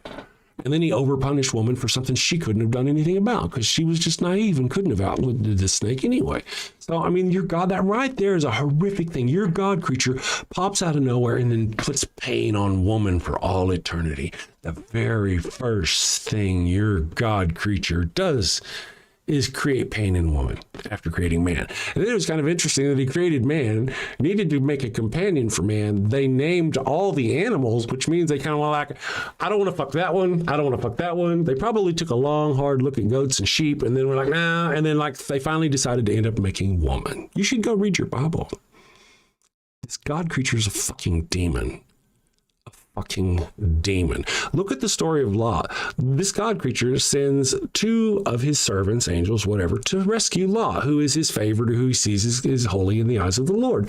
The first thing Lot tries to do is pitch out his virgin daughters to be raped and murdered by a crowd outside. That's the first thing Lot tries to do.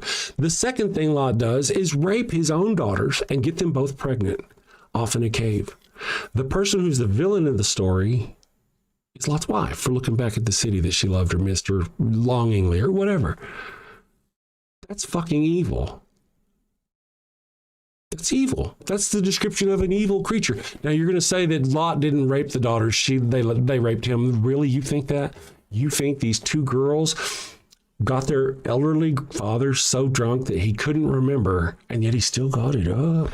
And then he got them pregnant both times? Really? Really? It sounds to me like an old man went up into the hills with his two daughters, and then they came down with babies in hand, and he had to explain how. And instead of just saying, hey, I fucked my daughters, he said they got me drunk. Who do you think wrote the story? The girls, who were probably illiterate, or the man? This is the favored God creature.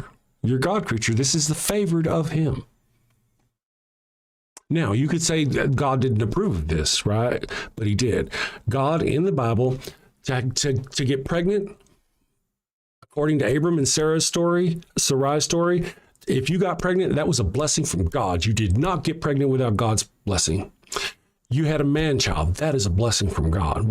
Getting a girl is just getting like a money prize that you could sell for something later, but getting a man child is something he can carry on your lineage, right? And then the third part is that man child going on to build a lineage of his own and being a great man in a great nation. Those are all the rewards from God. Those are all visited on the daughters who raped their father.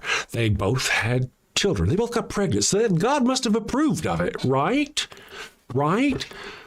They both got pregnant, and then they both had men children, and then those men children went on to father great nations. The incest where Lot raped his daughters is absolutely approved by God. The logic, you just can't deny it. You're just ignorant if you try to deny it.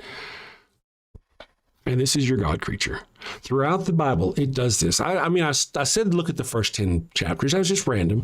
Go ahead, look at the first 25. Look at Abraham, the man they named the Abrahamic religion after. Chapter 12, he gives his wife to another man for profit. Chapter 20, he does it again. His grandson does it again. I mean, there's a lot wrong with these people.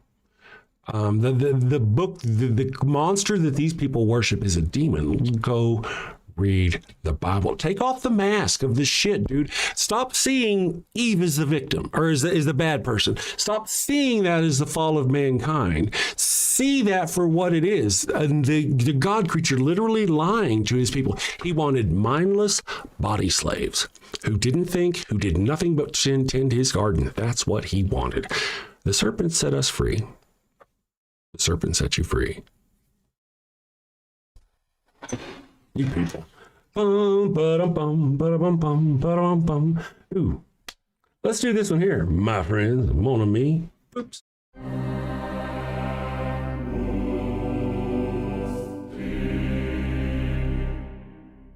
Flanigan! Yes, sir. Very disturbing, I know. Fetch me Father Flanigan.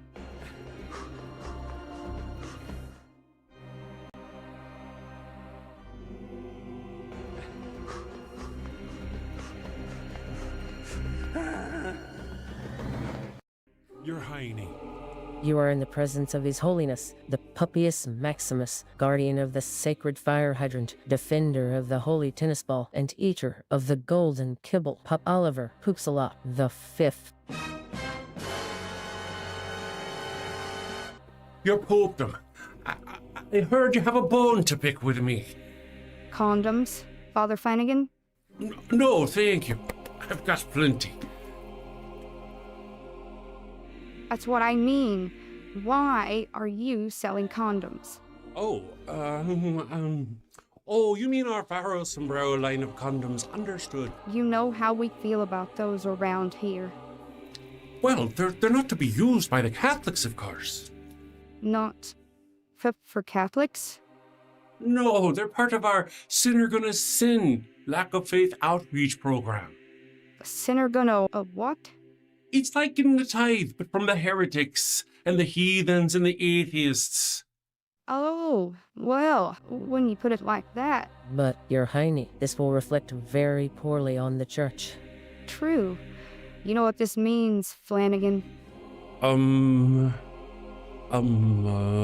label, a warning label on the box, not for Catholics in big letters. Too subtle.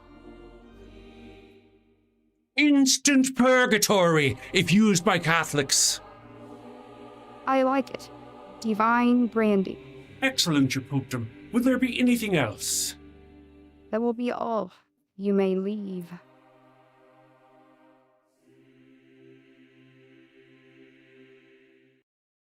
All right, we are back. So, not how not to trade. Good morning. I've been tinkering with day trading myself. Interesting topic. The bloodline was cursed for this and later redeemed by Ruth, the Moabite. If I'm correct, sin was committed, and that's not disputed. That was sin. The Bible doesn't condone incest with Lot. It does. Did you not hear what I said? Yeah.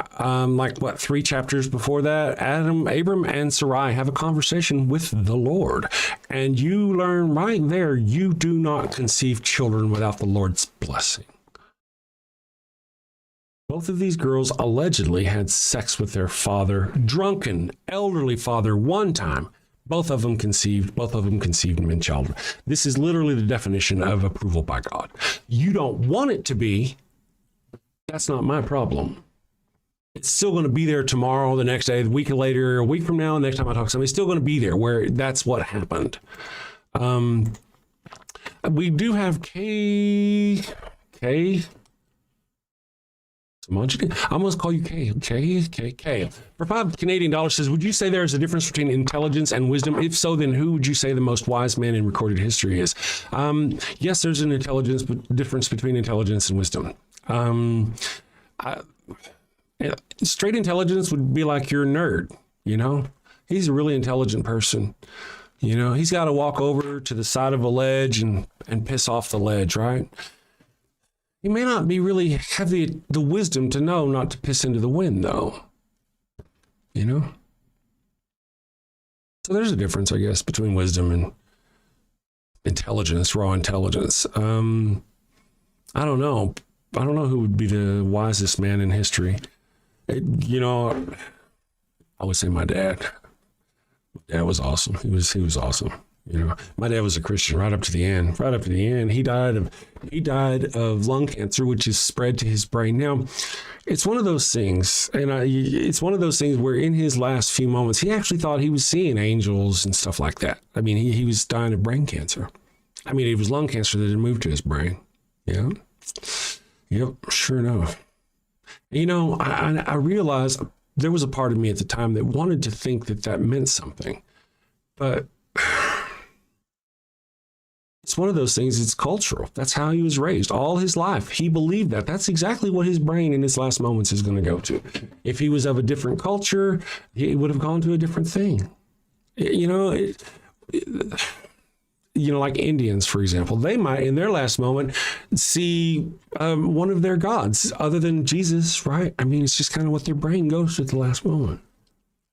If Jesus and God were the right way, you would actually think that all people who had near-death experiences all over the world would have ones that kind of led to your Jesus-God thought. But anyway, so about the wisest man, I don't know really. That's a tough call. That's a good question. However, I will say that raw intelligence or wisdom, even if you combine them, does not mean that if that person said there was a God, it's true. Isaac Newton was absolutely brilliant. Isaac Newton started physics. The dude could calculate planets back in like 1700 and some bullshit. I mean, that guy was smart. He was smart. I believe he wrote, was it the Principia of Physics or something? The dude was smart. He also applied his brain to the Bible too. Did you know that? He did. He applied himself to the Bible. But he never found any magic codes or magic mysteries. You don't really know any words of any books that he wrote. There's nothing famous about him and his exploration of Christianity, other than the fact that he was a really brilliant man and he was a Christian and he was really into the Bible. But he tried to prove things and he just never could. Einstein said something about some sort of God, but his was more generalistic, and Christians often try to take that out of perspective. Flanker for $10. Thank you, Flanker, earlier said, I don't think Christians in chat realize that we know more about their book than they do. And it's when we are out.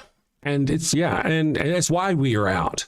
Atheists need to know about science, philosophy, history, and they just say book. And that's true. A lot of them come in here, you'll hear them project and they'll say, I don't understand. I'm the one who wants to close my eyes. And what do the ones say? I can't break through my atheist, brainwashing? Yeah, they're literally the ones that are brainwashed. Remember, programs, literally description from childhood. What's the word?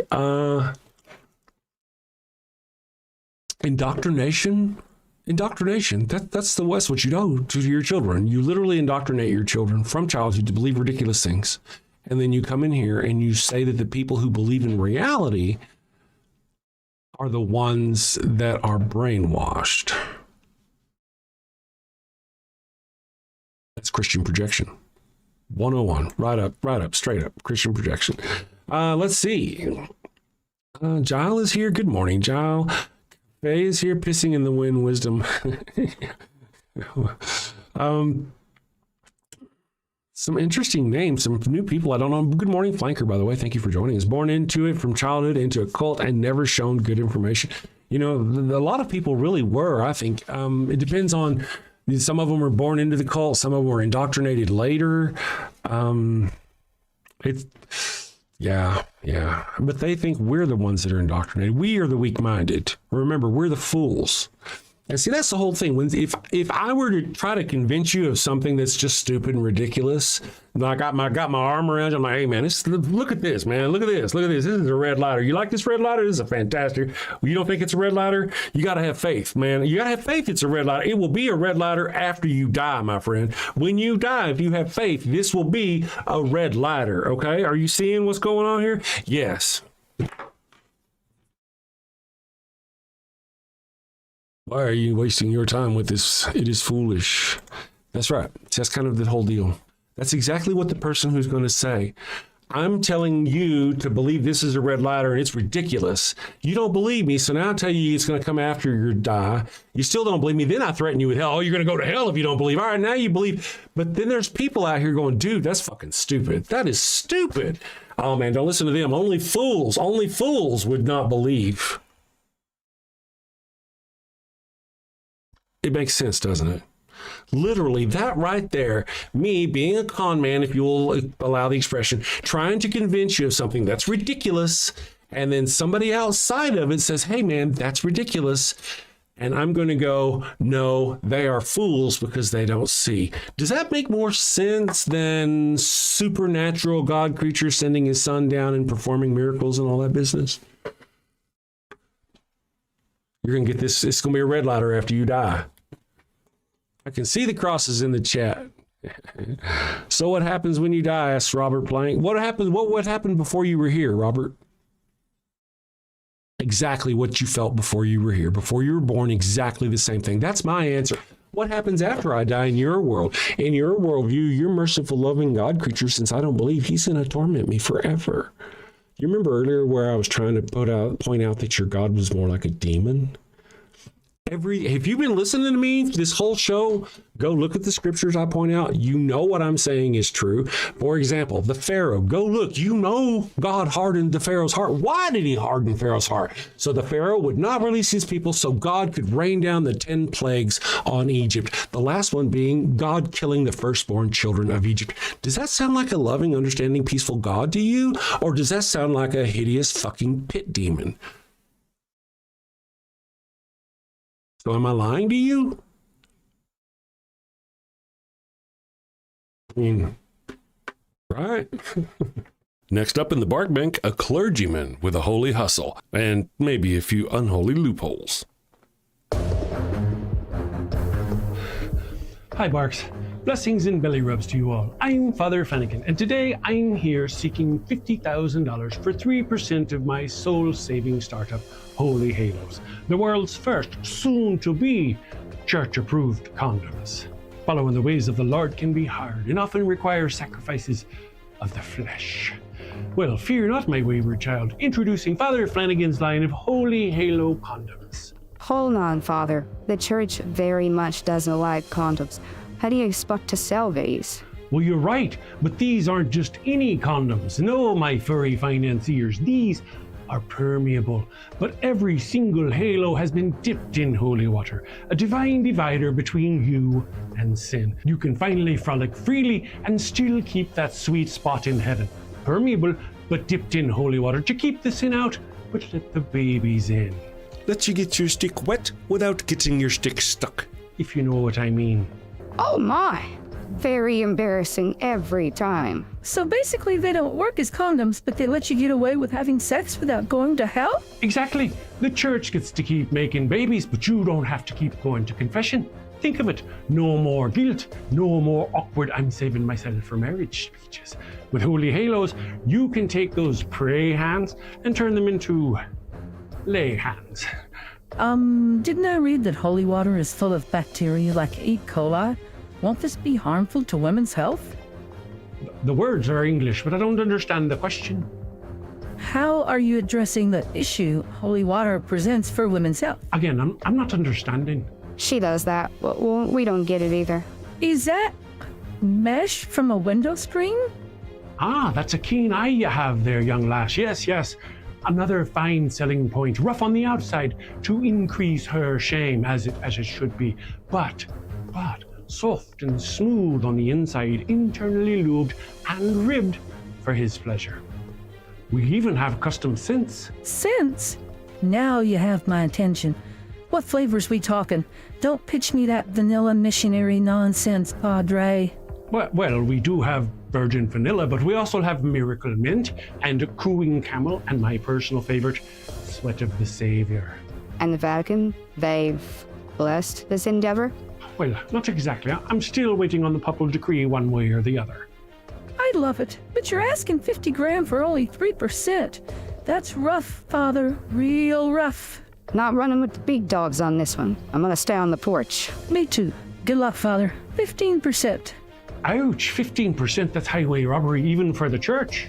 Come on, Father, we're dogs. We know a bone when we see one. 10%, and we'll even bless your branding. Look, meet me in the middle, 7%, and I'll baptize all your puppies. 7% works for me. Father Flanigan, it looks like Wait a second. Our producers say we have a special call-in bidder. Let's get him up on the screen. folks, we have the guardian of the sacred fire hydrant himself. Oh no. Defender of the holy tennis ball and eater of the golden kibble, Pup Oliver Poops a Lot the fifth.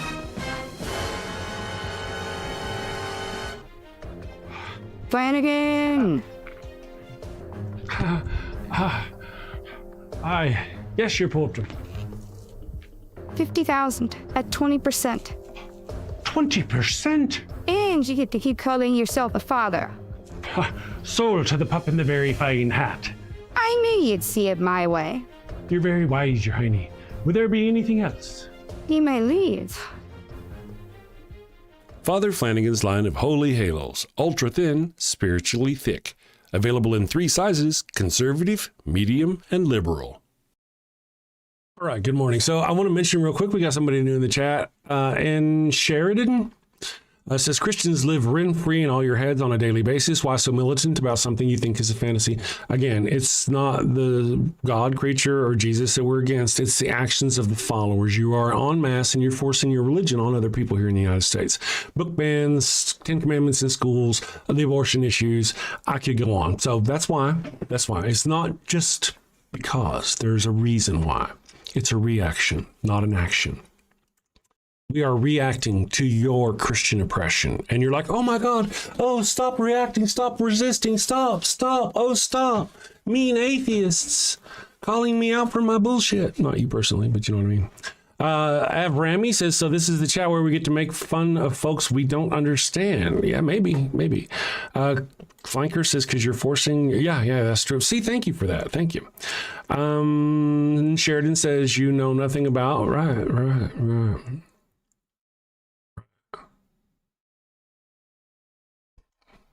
So what were you going to say then? What was your point then? Are you going to take back what you were going to say, or does it not matter now, or? Bad Fruit, Good Fruit says you're fascist and you don't like it when people challenge your weak-rooted beliefs as you attack theirs.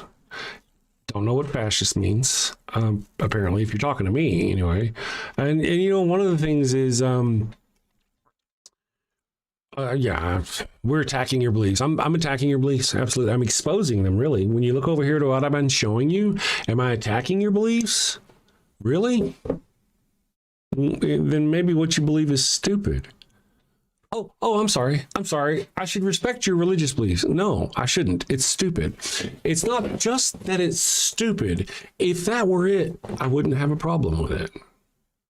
It's stupid and you hurt people with it. The example I like to use is Mother Teresa and John Paul telling Africans not to use condoms during the AIDS epidemic because it was sinful. You know what I mean? You hurt people. Right now, there are trans people, as I've mentioned, who have lost their careers in the military because of you, because of Christians don't like trans people. So they lost their careers. Yeah, you just walk around looking for someone to oppress. And whenever we complain, whenever we start pointing out your nonsense and bullshit, then we're the ones who are ugly atheists. Isn't that weird? I want to mention, we have had a lot of super chats, and I've kind of been going on about myself. I've missed them. I will read them here in a bit. I appreciate all of you. Thank you very much. As you know, all the super chats go towards me sinning and blaspheming cocaine and hookers and that sort of thing. I've never done it. Anyway, another one of those Christ is King baby things. That's awesome.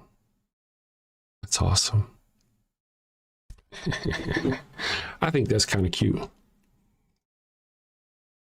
Yeah, here's the thing, and I really appreciate the Christian earlier in the chat who kind of helped me work through that analogy. It's really good. The deal is, when they labeled Jesus the King of the Jews, that was an insult, my friend. Our nation, SR Nation, you know that was an insult, right? They were insulting him. Pilate was insulting him when he called him the King of the Jews. So you calling the King of the Jews, or Christ is King, is essentially spitting the same insult back into Jesus' face that Pilate spat. If Pilate called him the jackass of the Jews, would you come in here and say, Jesus is my jackass?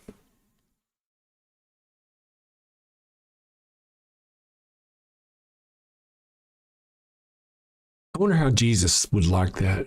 Imagine you being beat down and hurt like that, and the last thing you get is somebody spitting some kind of hateful title at you, and then the people who worship you forever go around going, hateful title, spitting hateful title, spitting hateful title. You don't even realize it, do you? You don't even realize it. Christ is king, all right? You go on with yourself. You got your cross on so he knows that you're a Christian. The thing that they tortured him to death with, the first thing he's going to want to see when he comes back, right? The device he was tortured to death with, that's what he's going to want to see, right? You people. Oh my goodness, you're so funny. Let's see here. Change your mind. So if your goal, is there somebody preaching in the chat, or are you getting scared? That's cool. Kalis, you know what you ought to do? You guys ought to just rewatch the video. Scroll back. Watch about how ugly your God creature is. Go back. Go watch. Go back. You know, it's really difficult. It's hard. You can't understand that Jesus Christ was a child sacrifice. He was the first. He was the breach of the first womb. First breach of the womb. He was a child sacrifice. Jesus Christ was literally the child sacrifice, firstborn.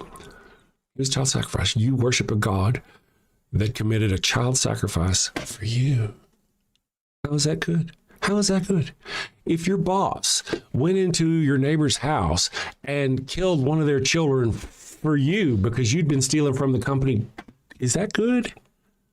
How does that make sense to you? I'm thinking you might not have thought this through. They tell you from childhood through your programming and your indoctrination that this is holy and that this is good, but when it's really disgusting, you wouldn't allow it, you wouldn't accept it. If your son came in from the room and said he had done something bad, would you explain to him why he had done something bad? Or would you tell him to go get the puppy and cut the puppy's throat and spread the puppy's blood on his body? And when he had done that, then he would be absolved of the sin that he had committed. Which would you do? That's what Jesus is. There was no need for it. And one of the things, here's something else, my friend. Listen to this, my friend. The whole notion of sacrificing the innocent is horrifically disgusting. The more pure you try to make Christ, the worse it gets. And here's the analogy I like to use. You are a bad person. You, my friend, have sinned. And in order to get the sin off of your heart, you lie awake at night crying because you've done something wrong. It bothers you. You got to get the sin off your heart. So what you do is you go in the bedroom and you get your 8-year-old kid. And then you bring your 8-year-old kid out and you bring your knife out and you're like, oh, wait a second. Wait. Remember, Jesus was pure. He was holy. He was the holiest, the purest, the most innocent. So this 8-year-old man, he's like seeing, Victoria's Secret commercials. He's not pure and innocent. We got to go get the 3-year-old. Let's go get the 3-year-old. Let's go into, all right, now we've got something really pure. You have done something bad. And in order to make you feel better, we need to slaughter this 3-year-old. Because it's pure. That's why, because it's pure and innocent. Because it's innocent and pure. How does this make sense to you? How is this not disgusting to you? You'll say Jesus was sacrificed, and you'll say he wasn't a child sacrifice. He was literally the definition of a child sacrifice. God called him my son. You are my son. Jesus called himself the Son of Man, the Father. You know, he never called himself God. You can't say that. It was a child sacrifice. You worship a child sacrifice. And you can't see it. You can't imagine that your God creature would do that. You don't like it. What was that king's name? The king who went after all the kids. You know how they love killing kids in the Bible. Oh, but abortion. Anyway, there was this king who went after all the kids because he had heard that the Savior, I guess, was coming and was a young boy at the time, and he had to kill him because if he managed to grow up, he was going to kill them all. So he went around killing all these baby boys. You remember that? Oh, he was a bad guy. That guy was a bad guy. He was a bad guy. But again, as discussed earlier in the show, who slaughtered all the firstborn of Egypt for nothing they had done, nothing their father had done? Nothing. The king of the nation did something wrong, and your God creature chose to slaughter all the firstborn children. The breach of the womb. The first to breach the womb. that's your God, that you think is soft and fuzzy, that does something with love and peace and wisdom, you can go look through the Old Testament. You won't find the God creature doing anything with love and peace and wisdom. Most of what Jesus does doesn't really have anything to do with love and peace and wisdom. It's more about doing magic tricks and convincing people that he's a prophet. And then you have to remember, everything Jesus says ends with, or you face hell. It's a threat. Everything Jesus says is a threat. Love thy neighbor, follow my ways, love God through me, or face hell. It's all or face hell. It all ends in hell. All ends in eternal damnation. All of it. Jesus' entire thing is love and mercy with a threat. It's all a threat. The Old Testament is the God monster you face if you don't love Jesus and accept Jesus. You get the God monster. You get the wrath of the God monster. That's it. You know that's what I'm saying. You know that's what I'm saying. And why can't you go read the Old Testament and you go see if the God creature tells its people to do anything wise. I like telling the story of Moses where the God creature tells them to slaughter everybody between here and where you're going instead of softening those people's hearts, because he could do that, and telling them to welcome his people as they move through and not talk. No, he didn't do that. He didn't do that. That's one of my favorite ones. However, we're not going to talk about that one because you just heard about that one. One of my other favorite ones is the story of the Levite, where the man goes and he and his servant go to a town and the old man take them in and he has a girl with him, and the old man, all the people from the city try to want to rape that man and his servant. So the old man tries to pitch out his daughter, and the people out in the crowd say they won't have it. So the traveler, the Levite, he pitches out his concubine and then closes the door. It's the exact same story of Lot, but it's the other side from the angel's perspective. Anyway, it does change. So the next morning he gets up. She's been raped to death. He takes her body home, cuts it up into 12 pieces, and sends it to all the tribes of Judea. Then, under the word of God, they gather outside this city, and they're going to slaughter all these people, okay, for what they've done to that one girl who didn't protect her. He didn't protect her. But no, they're gonna kill all of them because of her. Okay. So then the armies of God go up against the city of Benjamin or Benjamite or whatever the city is called, because I think it's the Benjamites who they're fighting. Anyway, they go up against them and they get their asses handed to them. They get fucking asses handed to them. Then they back up, right? They back up and they're like, oh shit. And they go to the mountain where God is kicking it on a mountain, and they talk to God. Probably sacrificing some animals and shit. Say, God, what could we do? I mean, these people did a horrendous thing and we just lost 10,000 people fighting them. Go look, the numbers are staggering, over 100,000 by the time they're done. And God says, go forth and attack the city. So they do. They go down there, and they attack the city. The Benjamites open the gate and fucking kick their ass. Bam, bam, bam, bam, bam, bam, bam, bam. And they back up. And they go to God on the mountain like, what the fuck? God, how are you not going to help us? Do what I say. Go attack. So they go down to attack them. But this time they get smart. And they go and they bang on the front door. And when the Benjamites come out to kick their ass, they run away. And the Benjamites come out to get them. So the other team, some of their hidden people, move in, take the city, and they get the other people. So they finally take the city by not doing what the God creature said. But by the time the story is done, there is over 100,000 people, if I remember correctly, slaughtered. The God creature literally told them things that cost them thousands of horrific lives. Judges 19, I think. Is that Judges 19? That's your God creature.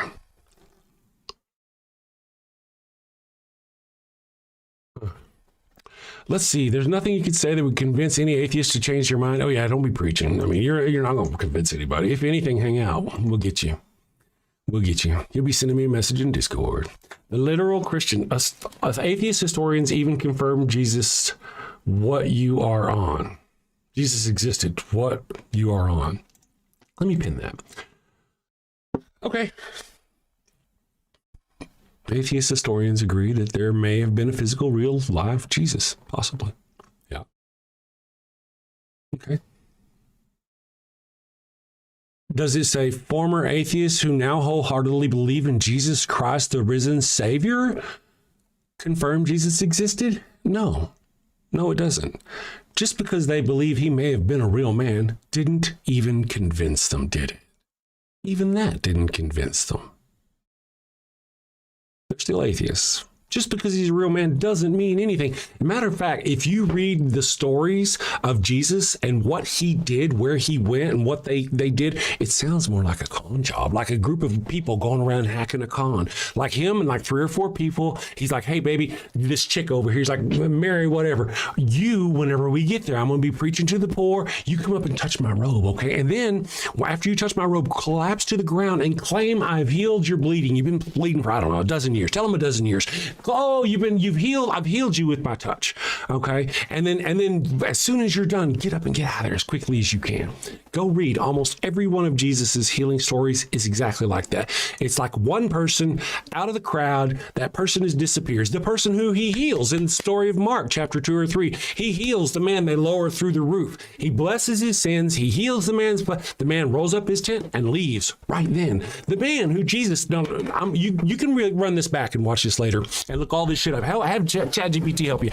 The man who Jesus helped the blind man right after this in the same book, I think it's the same book. The man who Jesus was blind, he was in a town. The townspeople brought him the blind man. He takes the blind man to the outskirts of the city, takes 2 attempts to heal his blindness.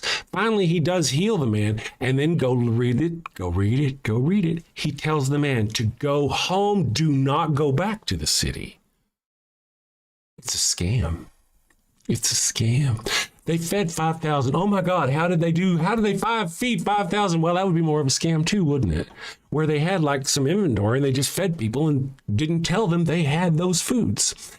In the same chapter of the Bible, it's the same chapter. After Jesus feeds after Jesus feeds the hungry, the people with the fishes and loaves, him and his own people get on a boat. The disciples get on a boat and they go to a place and they're on a boat and they only have 1 loaf of bread. And his disciples are panicking. I know you're thinking, why are his disciples panicking? I mean, they've got a loaf of bread and he only needed a couple of loaves to feed all those people. So surely Jesus could make bread. Well, in the story, they don't even ask Jesus. Why don't they ask Jesus to make more bread? What happens is they start openly panicking, and Jesus is like, dude, what are you doing? Weren't you, catch my words here, weren't you literally the guys who just picked up the baskets from when we fed all those thousands of people? How many baskets did we have left? So then they rattle it out like it's an inventory. Literally, they give them the numbers. It was 12 baskets of this. It was 4 baskets of this. They were counting them? Sounds more like an inventory, right? But wait a second. You were literally there. You knew, you picked up the baskets with the food. That's how much you fucking knew. And yet now you're panicking because you're on a boat with a single piece of loaf of bread. It's a scam, people. It's a scam. It was a scam. Why did they die for a lie? Yes, they would have died had they gotten caught. Had somebody outside the town seen Jesus and the woman talking, or Jesus and the crippled man talking before he was crippled, and then in the town going, hey, I saw them outside, it's very likely they would have died right there for a lie. They don't intend to die for a lie, but it would happen. It's more like a scam, dude. Just go check it out for yourself. Here's another thing. You're going to love this. Check this out. Part of this scam. And don't believe me, man. Go read the book of Mark. Mark's the earliest, I think, of the God. Go read Mark. And in Mark, Jesus goes to his own hometown. And the people there who know him, it even says in the Bible, they're like, Jesus, this is Jesus. This is Jesus. The guy we saw raised up here with Mary and her brothers and all these other people. And this is the Jesus that we know. He's always been here. This is some bullshit. We don't believe you. We ain't buying it. That's what he said. And Jesus said, a prophet, remember that, a prophet, not a God incarnate, prophet. A prophet gets no respect in his own hometown because they didn't buy his bullshit. All he was able to do, and this is in Mark, all he was able to do, he wasn't able to perform any miracles, it says. All he was able to do was heal a couple of people. Okay? All he could do was heal. That sounds very scamish, right? We already got the people, a lady or a disciple, or hey, man, you pretend to be a blind guy, or hey, man, you pretend to be a leper, or hey, man, wrap up like a leper. They're not going to get too close to you and look. But after I've healed you, you can just peel those bandages off and you're healed. it makes so much more sense. It's obvious when you stop and think. It's fucking obvious. It's more like Jesus was more like Penn and Teller going around scamming people. Jesus, Mark, I was reading about Jesus and Mark. He's couch surfing, living off the best of people. Him and his group are going from this place to this place to this place, and they're just like eating and just going at it. And Christians are like, no, Jesus was pious. He was poor. Yeah, he was pious and he was poor. And yet his underwear were so fine that the Romans played dice over it in order to get it. Yeah, isn't that funny? Yeah, so you kind of got to think these things through. I'm just saying. Guys, I am off to save the world. I very much appreciate you. Thank you for joining me today. Jesus was a Muslim. That's fucked up. That's funny. That's funny. You guys are funny. You guys ain't right in the head. I'm just kind of want to look at the chat. I've been rambling for just a minute. JR, Mavi, Jews equal ancient war cult. Maybe, yeah. I don't remember a tribal, an ancient tribe. And literally, it's not a cult at the time. We would call them a tribe back then, I don't think overall they were insidious or malevolent in their own intent, in their own view. They were just part of a group that they grew up with, their tribe. Let's see. That's fine. I want to say thank you to everybody. The God of Abraham is pure evil. Thank you, Tukas. Yeah, no doubt. If you go back, listen, Christian friends, if you're still even here, Too Much Truth. You'll notice if you go back and watch Too Much Truth to the Christians, we'll have them in the chat going, praise your soul, I pray for you. I pray. I mean, one time they even started to have a prayer circle in my chat. But go back and look at what I said. It's all here. As soon as the show's over, I make it private right after, but I go unprivate it. Go watch it. Go look at the chapters I mentioned, the verses I mentioned, the story I mentioned. Go look at Jesus in the Garden of Gethsemane. Why would Judas have to kiss him like that? Because he was hiding like a fucking coward. But the next chapter, the next verses, in fact, in the same chapter, back that up. He lies to the priest to try to get out of whatever he's been arrested for. Go read it. He literally lies. He's trying to get out of it. He's a coward. He begged beforehand. Go look, my friends. He begged beforehand. God, 3 times in Gethsemane. Don't. I don't want to go through this. So he already knew he was going to go through it, all this business. Funny stuff. You really should look more into your religion. I'm just saying. Yeah. I'm just catching up just briefly on the chat. All right, guys. I guess I'm going to go do things, man. I hope you guys all have a great weekend. Listen. I'm a jerk. I'm an atheist jerk. But I want you to know something and know this fairly. When I was a Christian, I was still a jerk. I was just a Christian jerk. I come off hard. Say things, I go right for the throat. I go right for the, look at this. This is why. It's like Islam. Whenever I do debate Islam, it's very short and to the point. Muhammad was a pedophile. He married a little girl. What are we going to talk about? Can we get past it? I can't get past, I go right for that. Instead of dancing with any of the fuzzy little outside, always the perfect prophet or any of that bit, I don't give a fuck. I go right for the same thing, obviously. I don't deal with that because that's not my religion that's oppressing me. Christianity is. So whenever I run into a Christian in the chat, even if you're somebody who's asking honestly, sometimes I may go, oh man, what the fuck? Because I'm so used to the questions being gotchas or whatever. But I do appreciate all of you. I appreciate my fiends, my foes, my friends, heathens, all of you people. So I do hope you have a safe weekend. All of you. Oh, somebody would like to hear the Pharaoh's Curse. Can I, before you leave, I got 100 folk watching. Before you leave, I want to tell you a story. If you don't know this, we'll play the Pharaoh's Curse. Lots of people love the Pharaoh's Curse.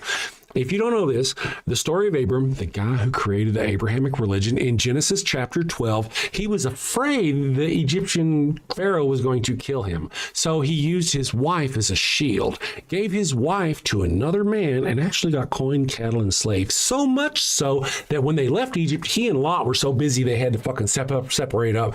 But after he gave his wife to the Pharaoh gave her back and said, hey man, what have you done? She has given me a disease. Why did you not tell me she was your wife? Abraham's wife, Sarah, gave the Pharaoh of Egypt a sexually transmitted disease. Says I, according to the text, right? I mean, it just clearly just kind of assumed that. He gave her as a sexual obelisk. Clearly, that's what it was about. And he got a cooties. Am I right? And then he gave her back and said, get the fuck out of here. Matter of fact, he told him, go look at the scripture. He told him, take everything you have and leave. Taking everything I've given you and leave. Because when somebody gives you the cooties, you don't want your shit back. You don't want anything they got because they got cooties. Go read the book. Go read the book. And then in Genesis chapter 12 or chapter 20, he does it again. He goes to another king and tries to give that king his wife as a prize for coin, cattle, and slave.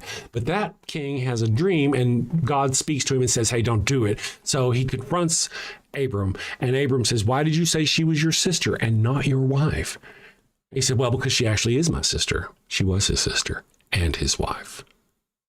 The God of the Abrahamic religion, founder of the Abrahamic religion, was married to his own sister wife, and he whored her out for corn and cattle and slaves twice. And one time he gave the Pharaoh of Egypt a sexually transmitted disease. You don't have to listen to me, my friends. Go read the fucking Bible.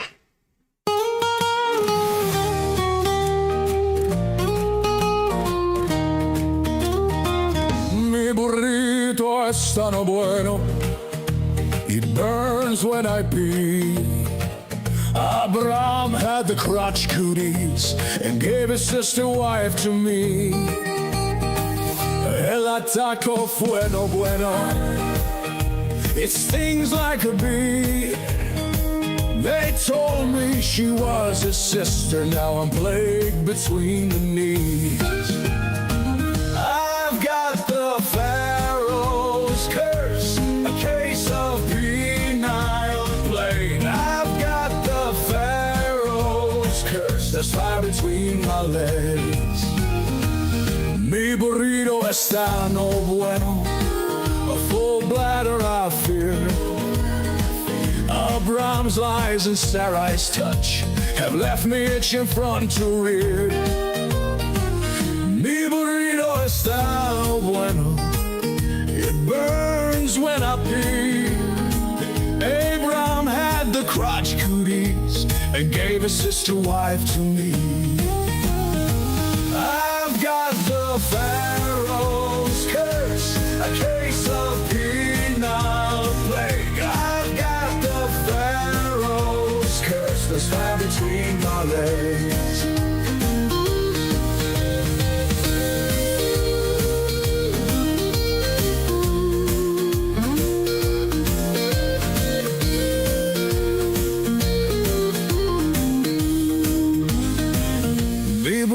Está no bueno, a full bladder I fear. Abraham's lies and Sarai's touch have left me itching front to rear.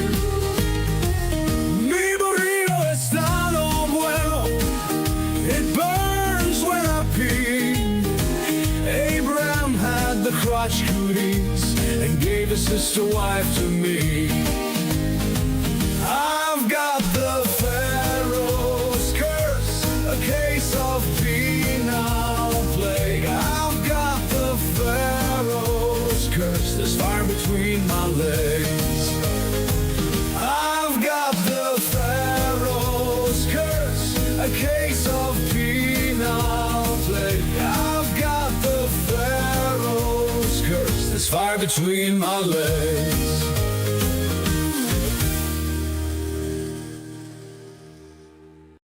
Right. So thank you all for joining me today. I've got a new thing I want to start doing at the end of the show. I'm horrible about promoting me or anything else in the show. I'm very bad about it. I'm going to try to end the show. I normally always read the super chats. I'd like to say, if you'd like to support the channel, we do appreciate your memberships. I'm cheap. I'm a cheap whore, $1 a month. Get you the little icons down there. And your super chats, I do appreciate those. So I want to try to remember to read those. I want to try to remember to say, if you'd like to, go ahead and support down there. And there's a link down there. If you don't like supporting down there, you can go through the link tree and support us. So now I will read the chats, super chats. But as part of my new process, because I always forget to do this, I would like to tell you people that we do have a Discord community. It is a growing, vibrant community. There's a lot of people there. They have a weekly thing on Wednesday where they can get in there and debate and talk, and it's a lot of fun. So I'm going to do the Discord in the chat here, and it will present you the link. Oh, Ms. Non-Sequitur is already there doing it. So yeah, please, I'm going to try to remember every day at the end of the show to encourage people to, help support the channel if you can. And then, of course, to go join our Discord. Now, to thank you for our super chats today. Let me get to those. I really appreciate you guys. You're all fantastic. All the sinning I can do with this money, you just don't know. You just don't know. It's like all those tithes out there that could have gone into cancer research. It kind of probably they feel the same way. Let me bring up our deal here.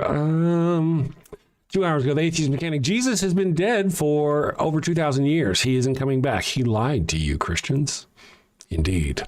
But he's coming back in your lifetime, right? Right. Go ask chat how many generations there are in 2,000 years. And just ask. Go find out. And then that number is the number of people that thought they were going to see the coming of the Lord. Go find out. All right. And then also the Atheist Mechanic for another $10 says, I, along with many others, are slave to no masters and subject to no kings. God is a weak, immoral thug at best. It's impotent, useless, pathetic, can't even protect its own children in its own house, right? Right? Free will. That priest's free will really is important. Super chat. Caleb asks, if God turned out to was real and you had the opportunity to speak with him, what would you say and what would you ask? Again, I think most I would ask about why all the horrific things, and there's a lot. I have issues with the God creature. Yeah, there are a lot. Let's see. We also have somebody. Gods are imaginary tyrants invented by power-hungry religious men, says GeoSam, to enslave minds, demand obedience, and justify oppression. This was a $10 super chat. Thank you very much. Super clean. Super GeoSam. GeoSam, thank you very much. And then Austin's Corner said, keep doing the Lord's work for $1. Thank you very much. I appreciate you. We got a couple of new subscribers, Faustino, Philosophy King, and for $3.68, Kale said, Kaylee, I'm going to call Kay. Kay said, would you say that there's a difference between intelligence and wisdom? Does that pop that up there? It does not. And if so, would you say is the most wise man in recorded history? Yes, I think there's a difference, a clear, distinct difference between the two. And I don't really know who the wisest person is in history. I don't really know, like King Solomon is claimed to be super wise in the Bible. Is that kind of the thing? I don't know if that's a thing or not. But what I did want to end on that one with is I appreciate the super chat. However, being a wise or an intelligent person and them believing in a God creature doesn't convince me. That's an appeal to authority. Not that that's what this person was doing. I'm just saying, thank you for the super chat.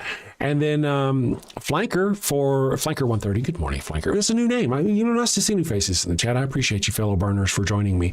Says, I don't think Christians in chat realize that we know more about their book than they do, and it's why we are out.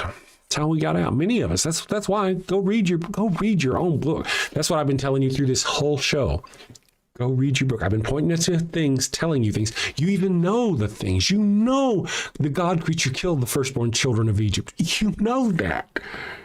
You know that in order to avoid that happening, people had to go slaughter innocent animals, catch their blood, and paint that blood over a door to protect their babies from your God creature. You know that. You already know that. You just don't see it as disgusting. Carl Sagan. What about Carl Sagan? Sorry, Flucky. I'm just checking out here. Okay, also, let me see. More super chats.